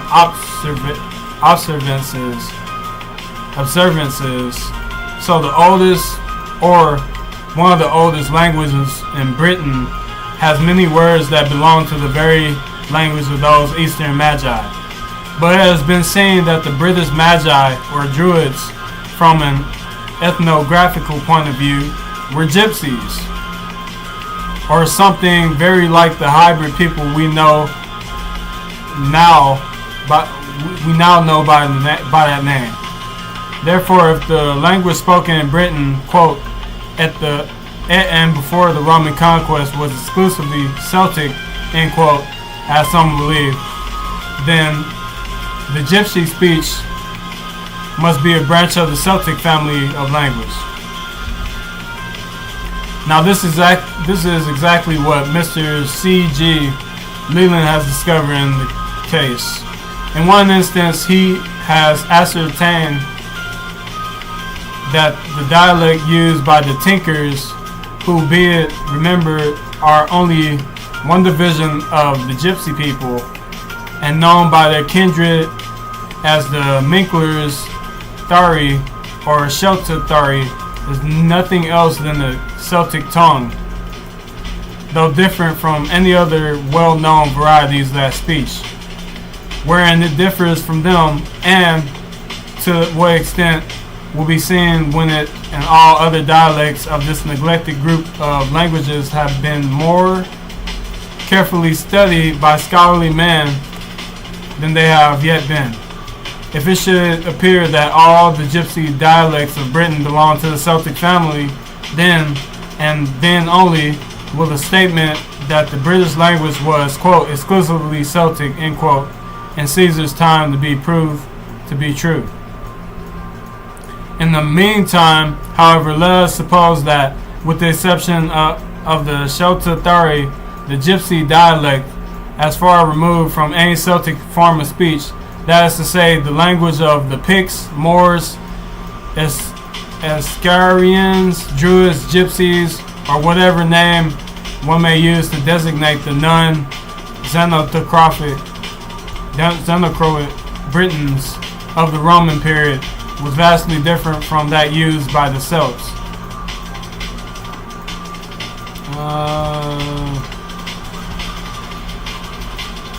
I'm gonna touch more on that.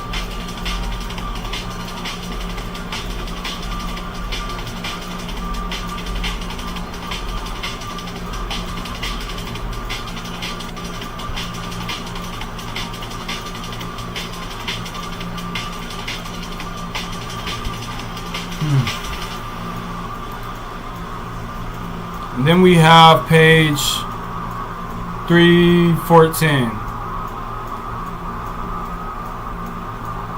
We're going to start from 313 and work our way down.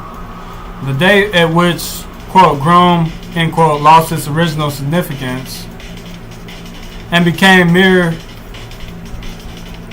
mere hereditary name, as meaningless as the surnames White, Black, and Brown are now, cannot be decided. As just suggested, it probably became, quote, fossilized, end quote, at various dates in various races. Quote, Gorm the Old, end quote, the fierce old pagan Dane who died in the year 935 and who was the ancestor of Seven and Nud of England, was likely suitably named by, being presumptively Groom, quote, the wad-colored man, end quote, just as his contemporary, quote, Dub Val Niger, end quote, of Scotland, was the quote, the black man, end quote.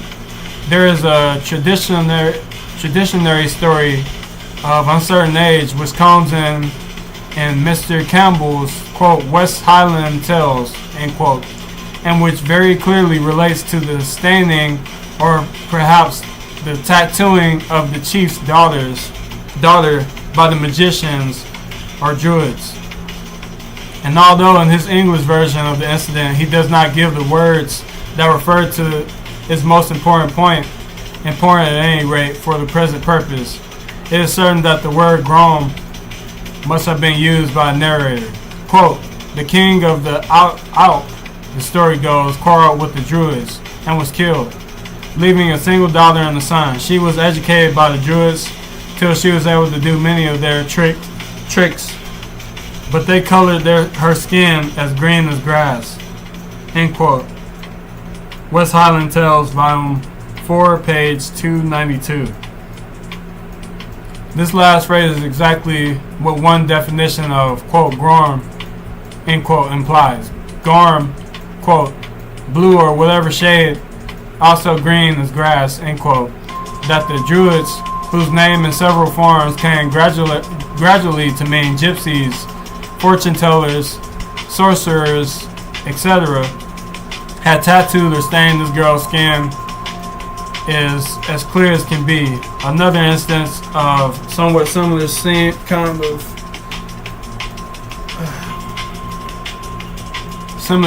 is seen and the far later date in the well-authenticated family sketch also given by Mr. Campbell. Although the tradition account of the affair is very much garbled, it is important to avoid the conviction that in it we have a distinct example of the epithet, quote, groom, end quote, applied to an individual in its original sense. The incident belongs to the period of the barbarous act that gave the, quote, ladies rock, end quote, at the entrance of the Sound of Mall, its title, and which is familiar to everyone who has visited Oban or read William Black's novels, or indeed any collection of West Highland transitions. Okay. So this is volume, this is Ancient Modern Business volume 1. Let's go to volume 2.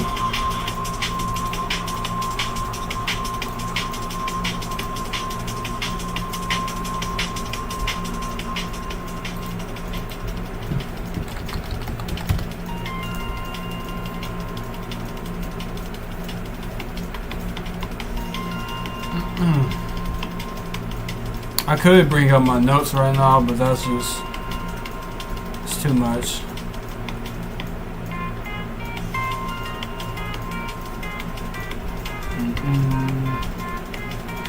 Oh, this is volume 1 again.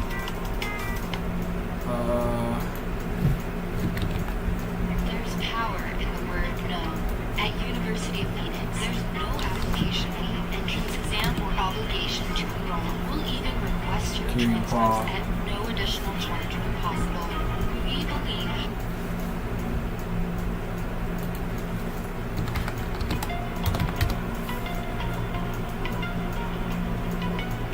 Wow, we're coming up on 2 hours here.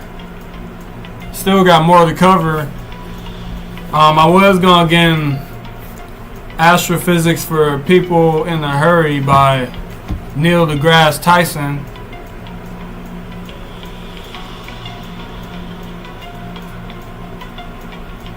Let's see here.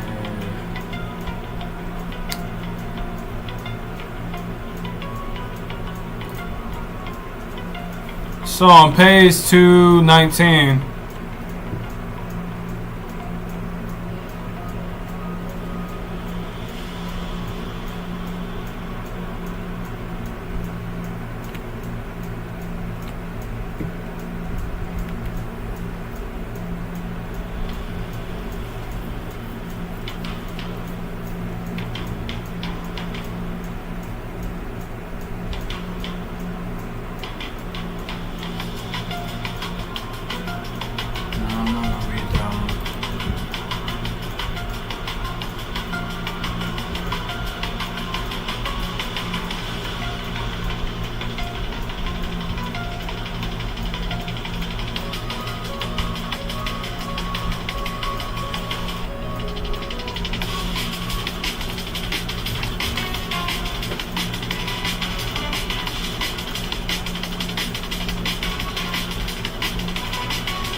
okay, so we have here, this is page 279, Ancient and Modern Britons, Volume 2,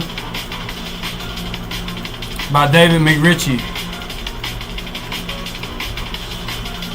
So this is all covered up by quote-unquote black people in the diaspora, especially in the Western Hemisphere, that have been brainwashed against their African-moors consanguinity in history.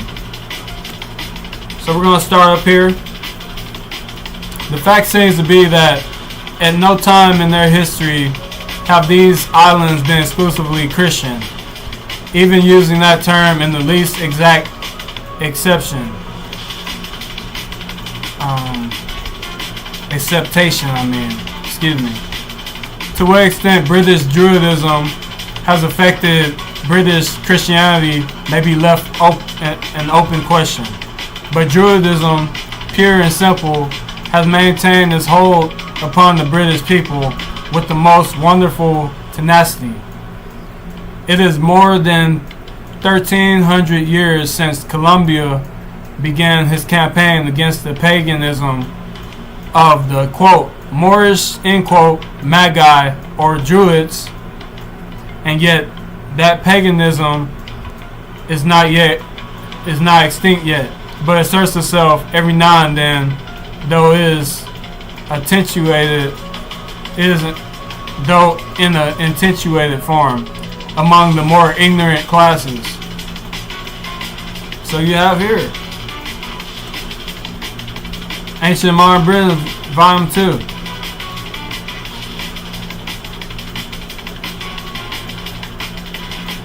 Black garments.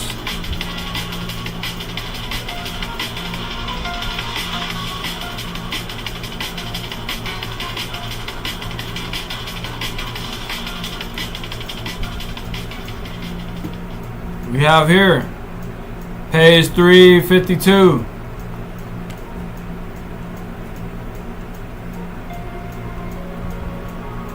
I would start over here, but that's a lot of reading.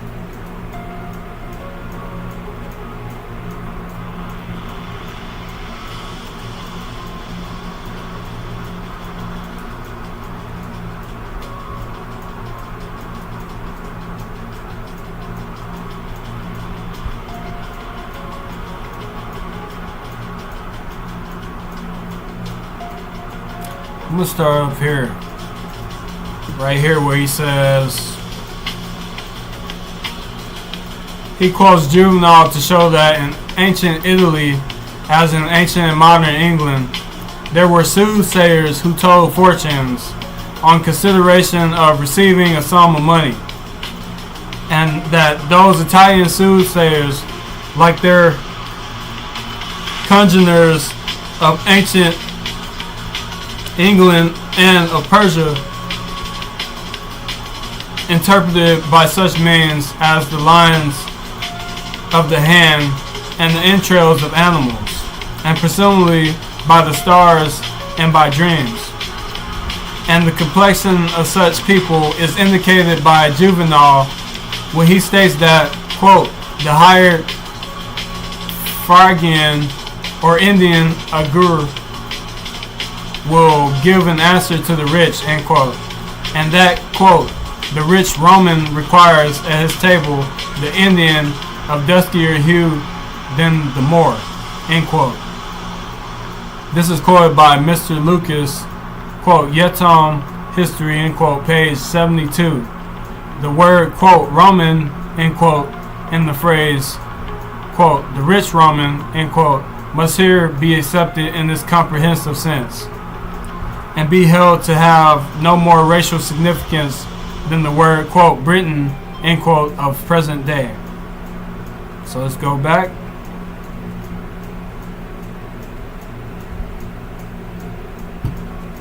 And he ascribed to this hypothetical red-skinned race many attributes common to the ancient Egyptians and the Mexicans. Generally, is not the only writer who is assigned to the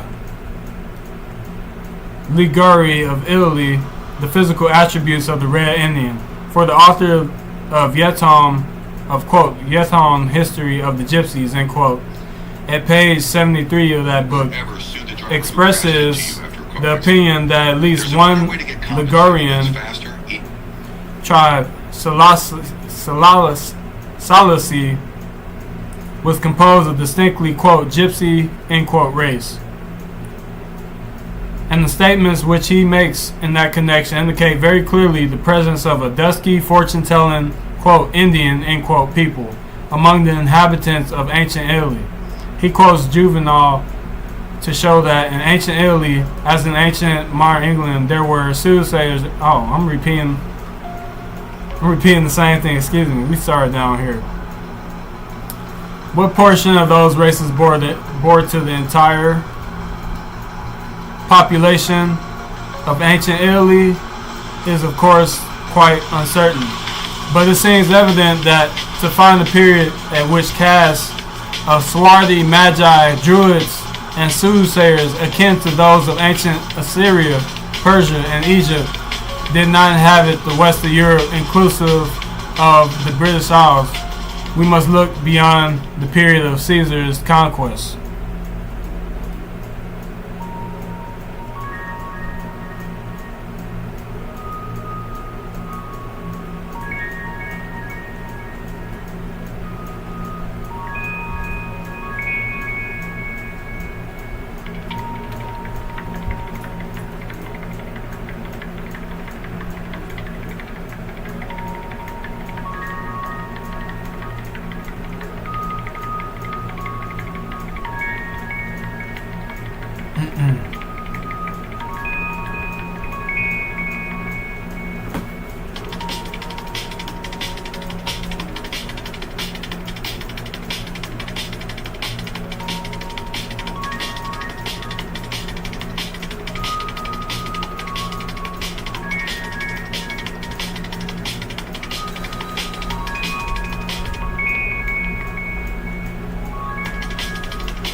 I don't think it's in this book.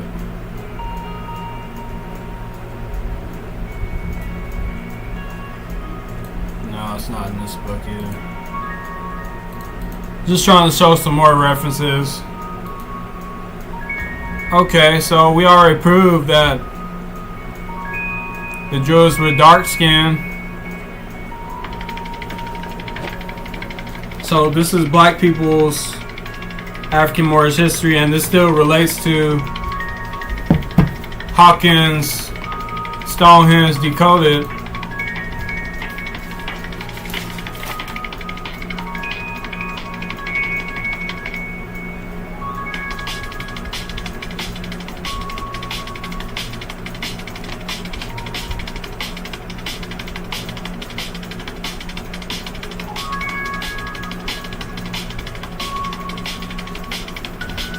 So I wanted to just what I wanted to get to was this last portion of the book by Gerald Hawkins.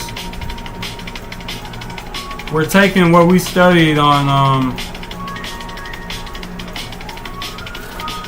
his last thoughts in chapter 11, page 161. So if we look at page 161 of Stonehenge Decoded by Gerald S. Hawkins.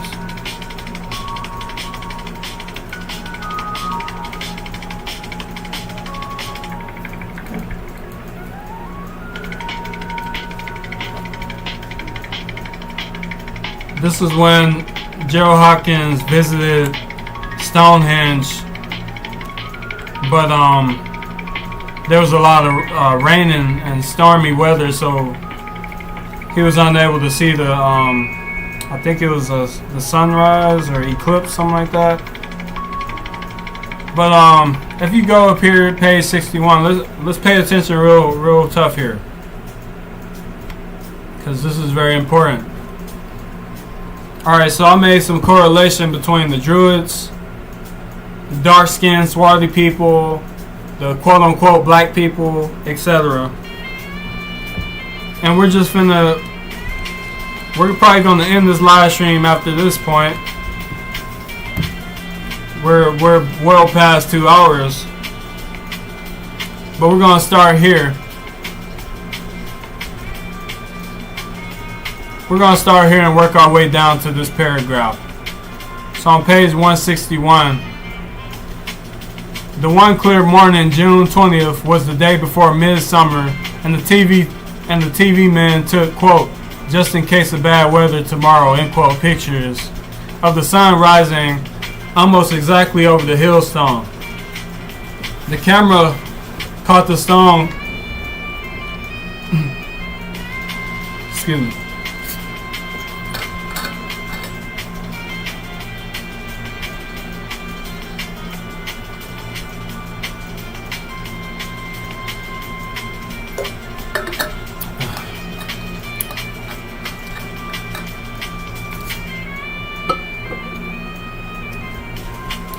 So if you see here,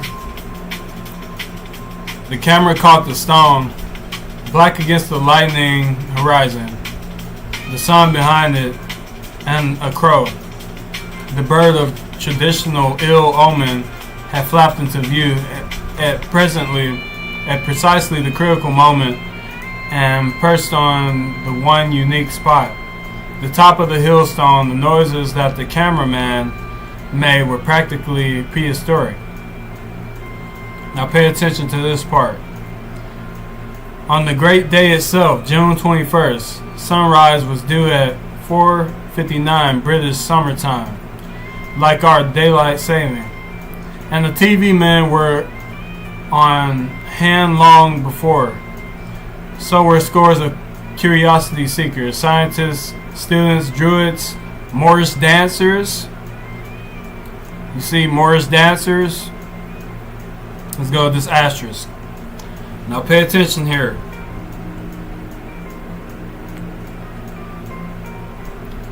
The Moorish dancers are the gayest, most entertaining, most attractive, and most authentic group at Stonehenge during the solstice Boruhaha. They are folk dancers whose dances go back to medieval times.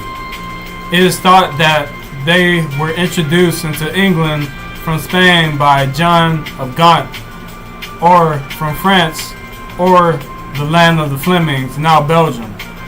The Moorish dancers themselves believe their jiggy little dance and bit reminiscent of some Scottish reels and some of the dances done by men in Greek taverners is descended from the old Moorish or Morisco dance, the Spanish fandango.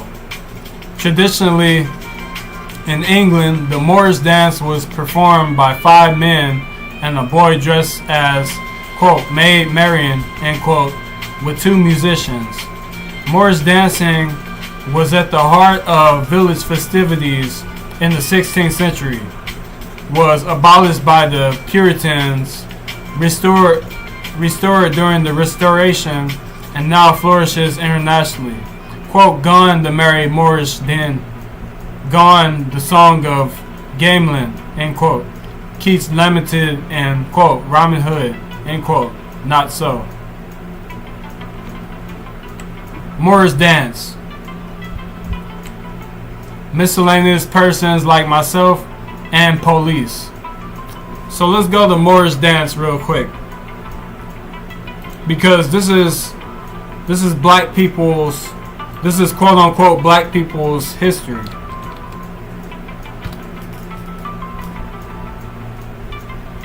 This is Ancient and Modern Britons, Volume 1.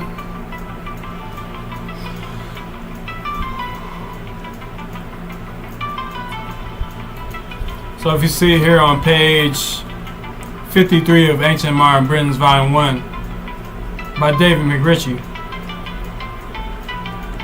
it has been seen that one of the modern forms of this word is, quote, mauri, end quote, or, quote, mauri, end quote. And it is sure more than a coincidence that among the Antipodian family of Australoids, those of Queensland, a, quote, blackfellow, end quote, is a, quote, mauri, end quote. Journal of the Anthropological Institute, Volume 3, Number 3, pages 262 through 264. Another form is, quote, Moorish, end quote, existing now as a surname and remembered as associated with the Moorish dance. Common enough in this country during the Middle Ages and still practiced, I believe, by English country folk. Quote, its origin is ascribed to the Moors, though the genuine Moorish dance, the fandango of the present day, bears little resemblance to it. Okay? So fandango bears very little resemblance to the Moorish dance, which Hawkins said down here. Okay? There were a lot of police because of the rumor that the monument was to be honored that day by the Dawn riot between groups of youths called, quote, modes, end quote, and quote, rockers, end quote. Barbed wire had been looped around the stones. And military policemen, constables, police dogs were stationed along the Saracen circle. There was no riot though. Four long-haired, quote, rockers, end quote, roared up on their motorcycles, but no, quote, mods, end quote, opposed them. So,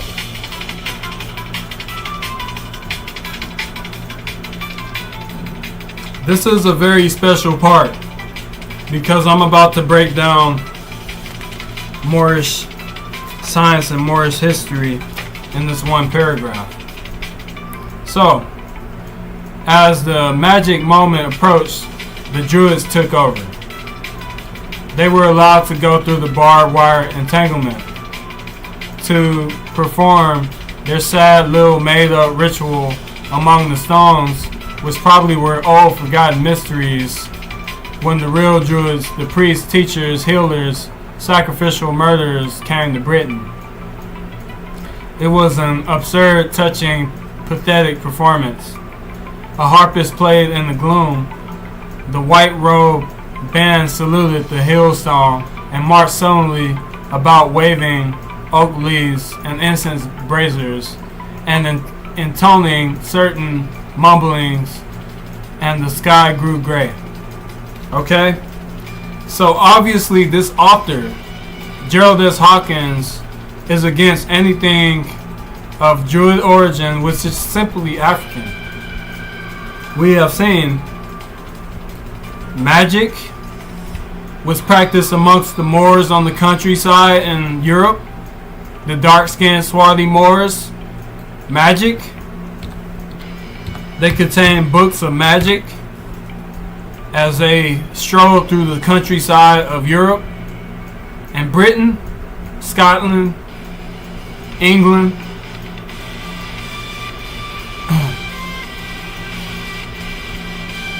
Just trying to get that to show real quick. So, magic, just take a glance at the words that he's using. Magic. And we still have to understand that the alphabet comes from the Egyptians, and gypsy is short for Egyptian.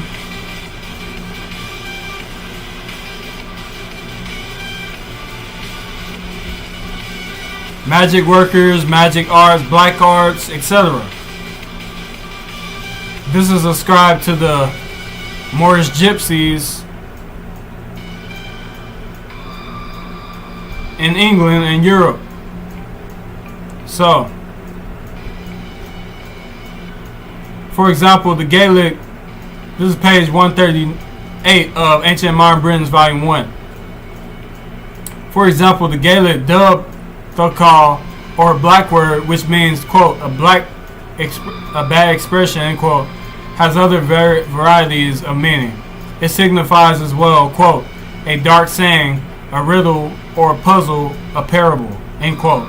And dub chilas is, quote, a feat in legardemain, or in black art, end quote. And magic or necromancy is, quote, black, end quote, art. Okay? All these things are connected with the strolling jugglers and charlatans.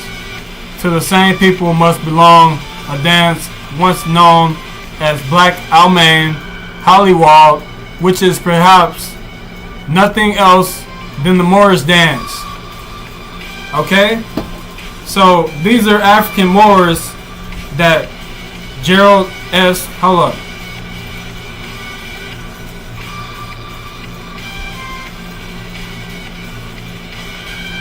Hang on now. So this paragraph right here, I'm going to break it down and show the comparison to the African Moors. Okay? This is Ancient Modern Britons. This is Stonehenge Decoded. So if you look here, Moorish dance, magic, necromancy, right? All expressions of the same dark-skinned people. Moors. You see, Moors bear the Moors, Gypsy, Druids, etc. it's still the same people. So you got magic here. The Druids took over, and his perspective and disrespect and disdain for the Druids' performance, which is simply the African Moors. You can see the detest in his words, like pathetic performance. And he goes even more, saying the bloody Druids later on in this chapter, which I will show. So this is covering up a quote-unquote black people's history in Europe. This is all black science. And you have to understand, I'm reading this, these words are comprised of letters. The alphabet comes from Africa. Writing comes from Africa. Paper comes from Africa. The concept of paper comes from Africa. So, perform these sad little made up ritual. So rituals come from Africa. Before the rituals in Freemasonry, where the concept of Freemasonry got their rituals, comes from Africa.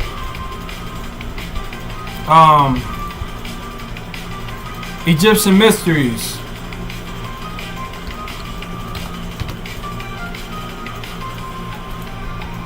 Oh, it got all types of. Hold up.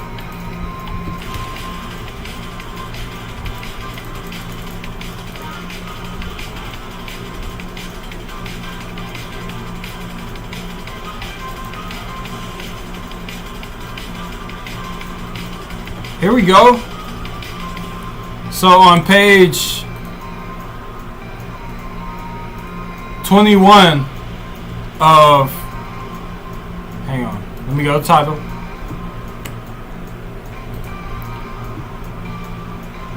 On page 21 of Egyptian Mysteries, Volume 1, The Priests and Priestesses of Ancient Egypt by Dr. Mu'adha Ashby. Let me see, zoom out, see your name, okay.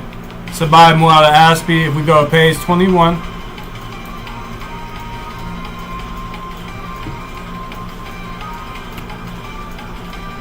We're going to read this paragraph right here. Let me zoom in. Scroll up. Zoom in. I think that's as best it's going to get. Hopefully that moves out the way. Then, okay. So I'm going to start up here. The Order of the Hospital of St. John of Jerusalem, or the Knights Malta, for instance, originated as a crusading order in 1070. The Grand Lodge of Freemasonry, probably the best known of the secret orders, was founded in London in 1717. Lodges and other secret orders are primarily men's organizations. Women may not join the Masons, Odd Fellows, or Shriners. There are nevertheless a number of women's societies associated with individual lodges. Perhaps the best known is the Order of the Eastern Star, founded in 1876. Its rituals are devised by Masons, and as you see, its rituals are devised by Masons, and the organization is presided over by Masons. Men are allowed to join the Eastern Star.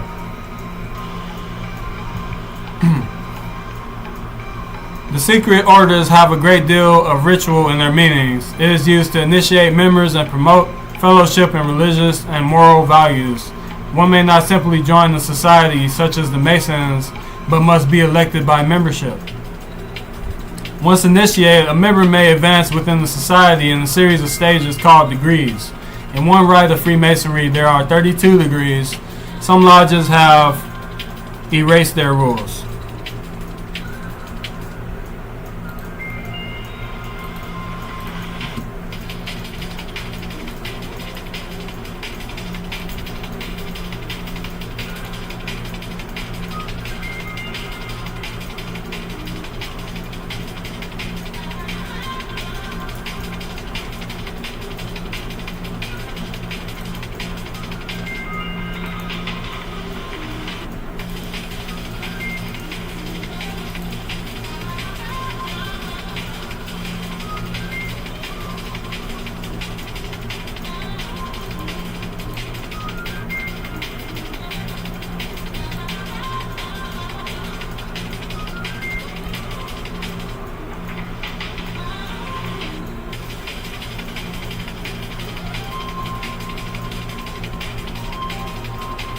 Okay, let's start here on, what page is this?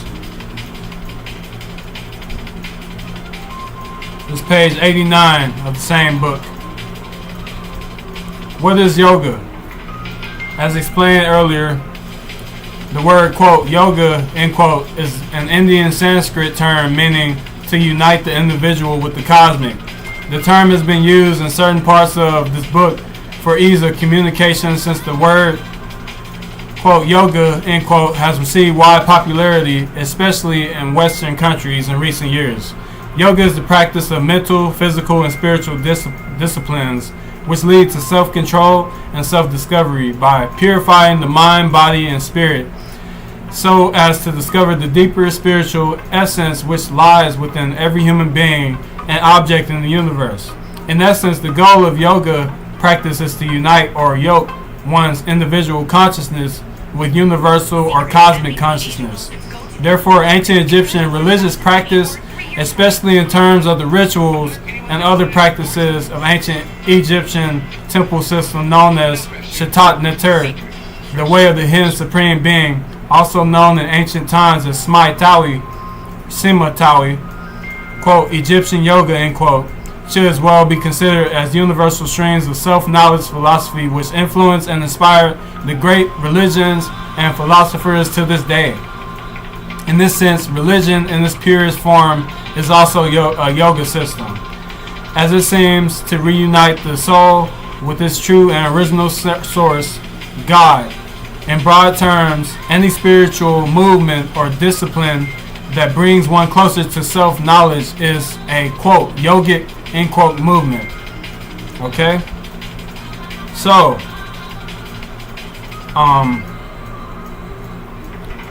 this has influenced, Egyptian yoga has influenced and inspired the great religions and philosophers to this day. Sima Tawi, that's the uniting of upper and lower Kemet. So,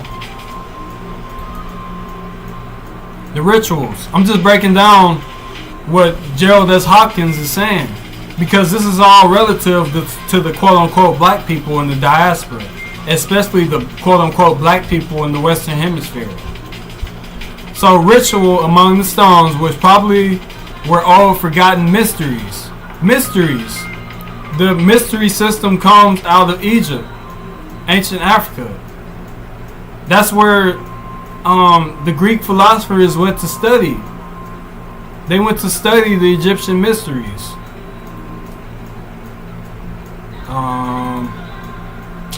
Where's that?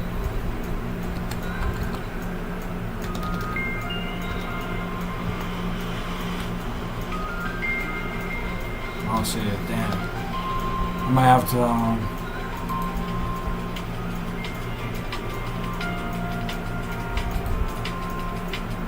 Let's go to George Jim James' Stolen Legacy.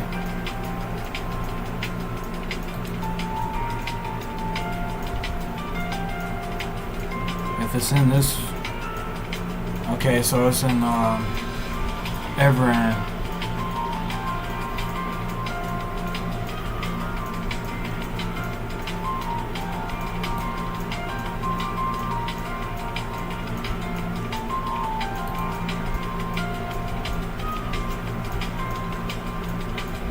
Mystery system.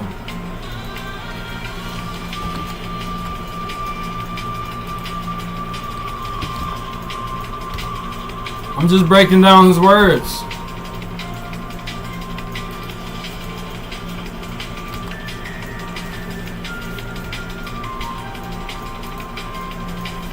Okay, so introduction.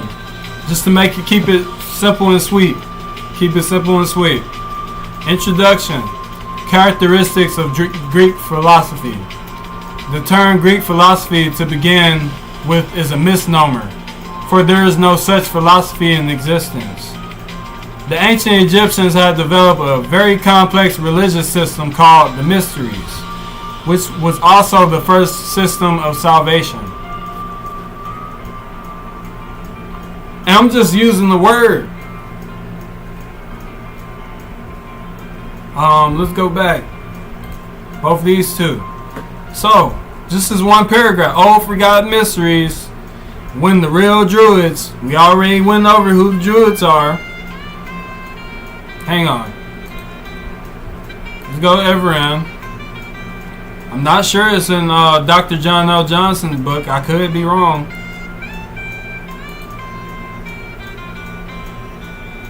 Negro Rulers of Scotland and British Isles. I'm gonna also take a look at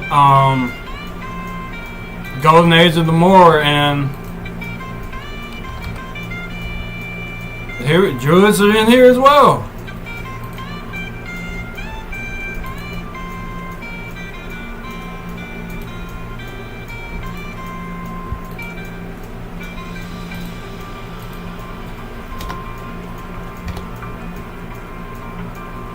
Not that much. Ballism, Celtic.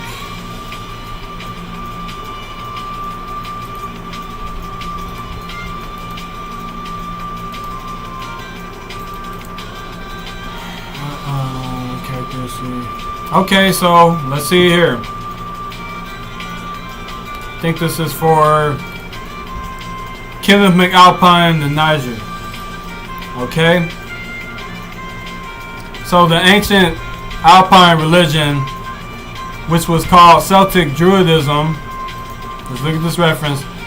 Origin of the Anglo-Saxon race, a study of the settlement of England and the tribal origin of the Old English people.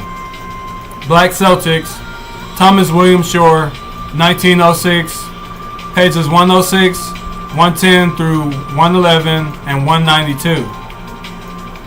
Was characteristically a Negro Canaanite ritual called Baalism or Hamism. Druidism was also promoted, which also promoted the one God worship had existed long before Judaism, Christianity, and Islam, by which many Jewish, Christian, and Islamist values are borrowed. Christmas tree, Easter, etc. The Canaanite chief God El or El Elyon, also called the quote Most High God end quote, as adopted by the Hebrews. Numbers 24:16.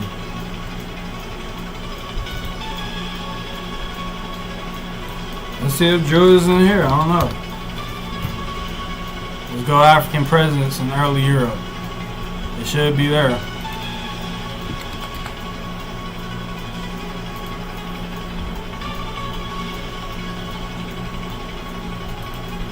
Let's part all that really quickly. Make sure y'all donate to our cash out right here. We are 2 hours and 30 minutes. I believe this is our longest live stream. Thank y'all for sticking with me. I know we had some delays.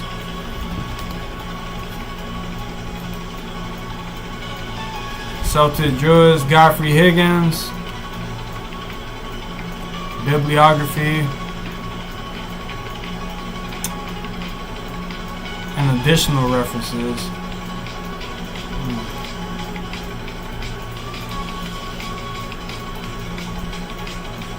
So I mentioned Scottish, Britain. Okay, you see this Moor right here, dark skinned, swarthy.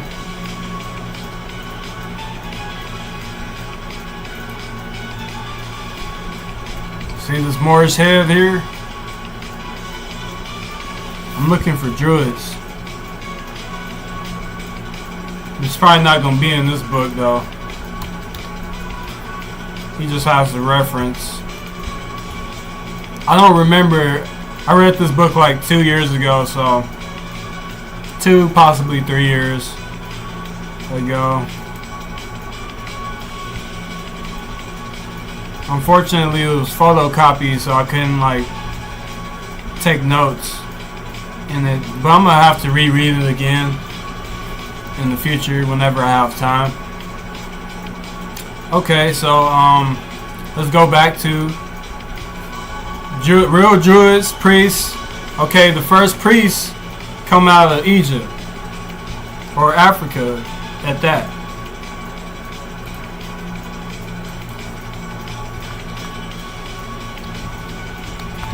I'm just breaking down with just one paragraph.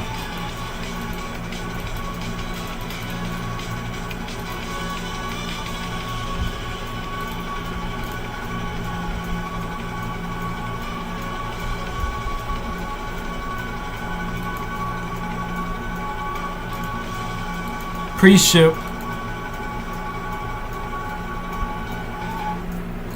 There's no hitting pause on a busy schedule. I think this might be in Negro Rules Cotton British Oz. Online classes open 24/7, 365. Let's see here. Your calendar always has time. For work, for family, and everything in between. Balance it all at phoenix.edu.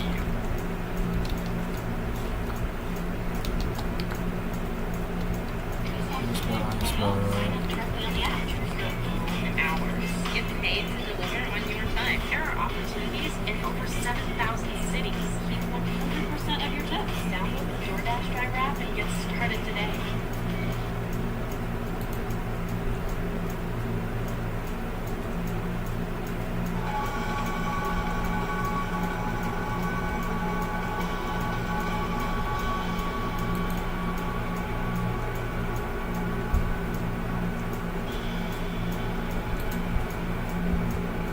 Okay. Teachers, healers. Was that Negro rulers?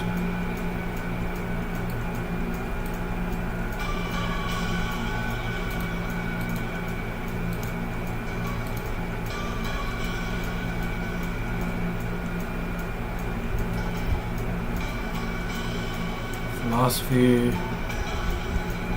Universe, King, Queens. I can't find a reference. At least not at the moment. Okay. Teachers, healers, sacrificial, murderers came to Britain. It was an absurd, touching, pathetic performance. A harpist played. So the harp comes out of ancient Kemet, ancient Africa. The harper song is a reference to Song of the Harper.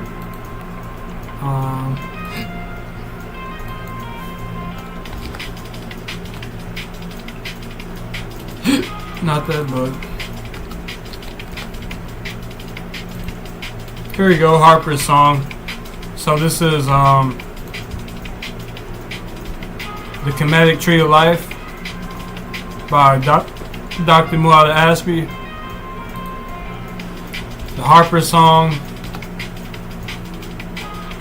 Song is the Harper.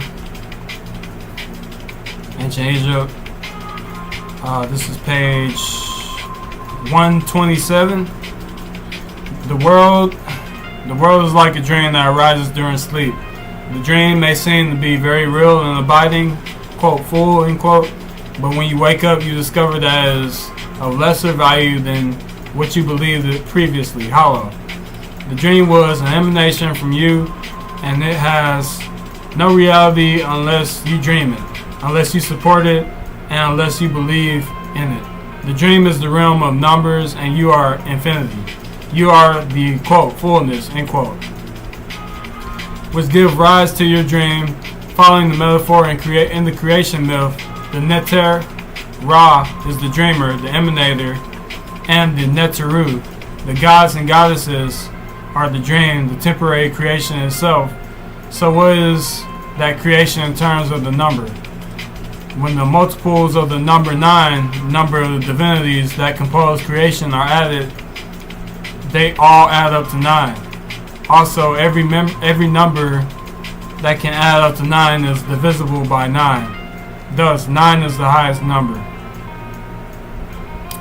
M. Litcham, the Harper song. Okay. And here we go. One's acts on earth are like a dream. Welcome, safe and sound, to whoever arrives in the West. And that's from M. Litcham, The Songs of Harper, Journal of Near East Studies 4, 1945, page 178. Harpist played in the gloom. The white robe band White robes come from the priests of Kemet. They wore white.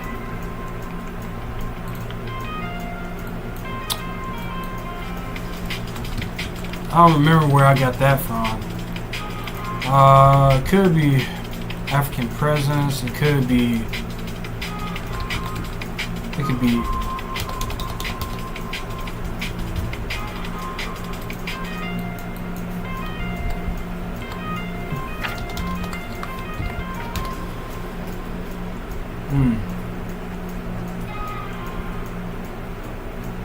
White robe. I remember seeing that reference in one book.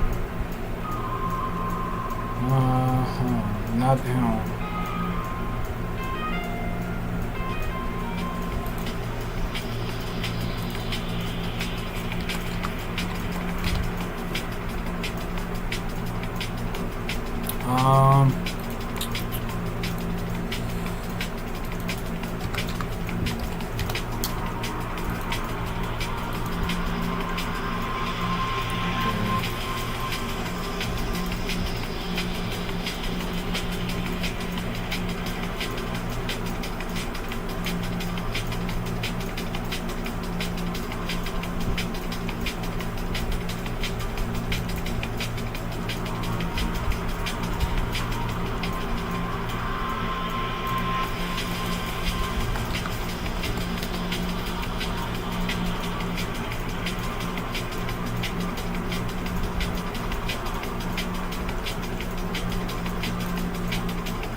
Nope, can't find her.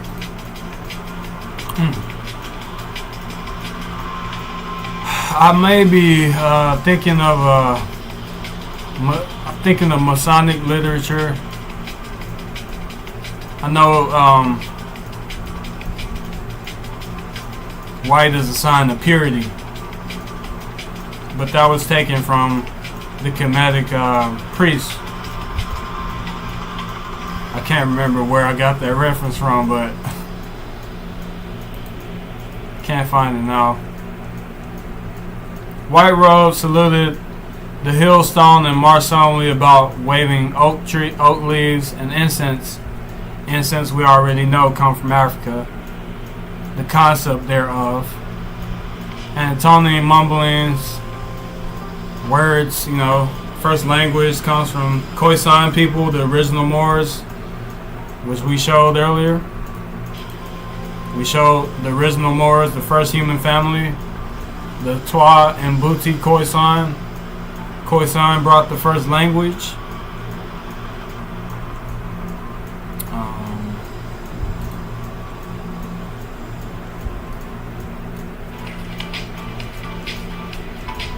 The Twa and Buti Moors. This is from the book Who Were the Moors Before the Moors? See here on the screen. Who Were the Moors Before the Moors? This is on page 89. We covered 88 earlier.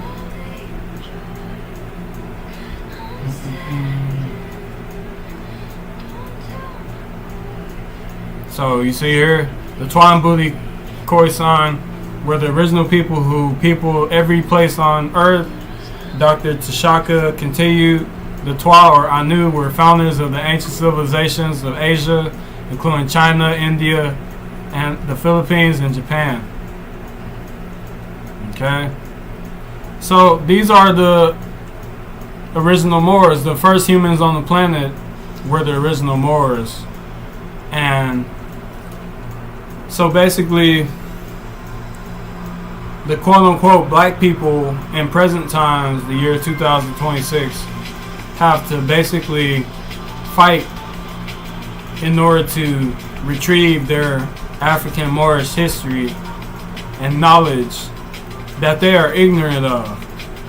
And there's war being waged on the quote-unquote black people currently.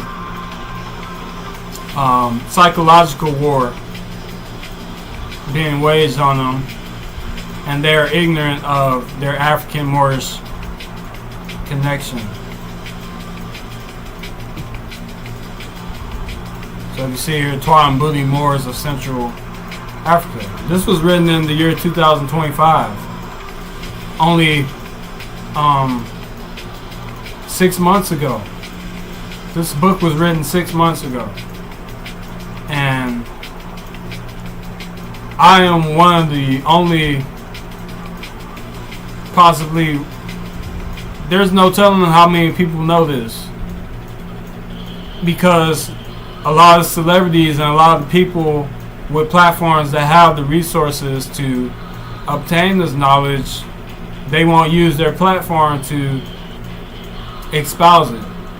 So this is what we are doing, and we're basically providing the evidence, and we need all you guys' support to basically help us out and contribute to donate to our YouTube channel. If you see in our scroller or banner here, donate to our Cash App, $ SLOWMOED 420, all caps.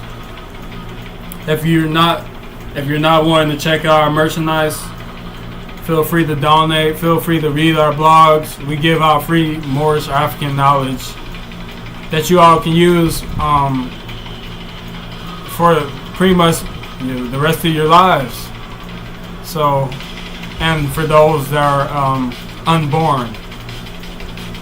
So yes, I thank y'all for tuning in this evening, and hopefully y'all got a lot of information, and we covered and cleared up a lot of information of the hidden African Moorish history of the quote-unquote black people in Europe. I wanted to get to Neil deGrasse Tyson's book on Stonehenge. I think it's in here, or it could have been from an interview. I don't think it's in here. Yeah, I don't think it's in here, but I wanted to get to it. But we couldn't today because we got a lot to do. And I thank y'all for tuning in. We have been going for 2 hours 44 minutes. Yeah. Let's call it. Let's wrap it up. And we have more slow-mo Moorish portals coming in the future. And we have to get back to work creating these slow-mo Moorish portals for you guys. So this is slow-mo Moorish. This is slow-mo LLC CEO Maurice Kennard tuning out, and I'll see y'all next Wednesday at 8 p.m. Central Standard Time. Make sure y'all go and participate in our poll that we uploaded on our YouTube channel on our post. Participate on our poll. If y'all like our live stream being this long, or y'all want to see more live streams, let us know in the comment section or the poll. That's all available. And make sure y'all hit that like, share, comment, and subscribe button. And we are out. Until next time. Deuces.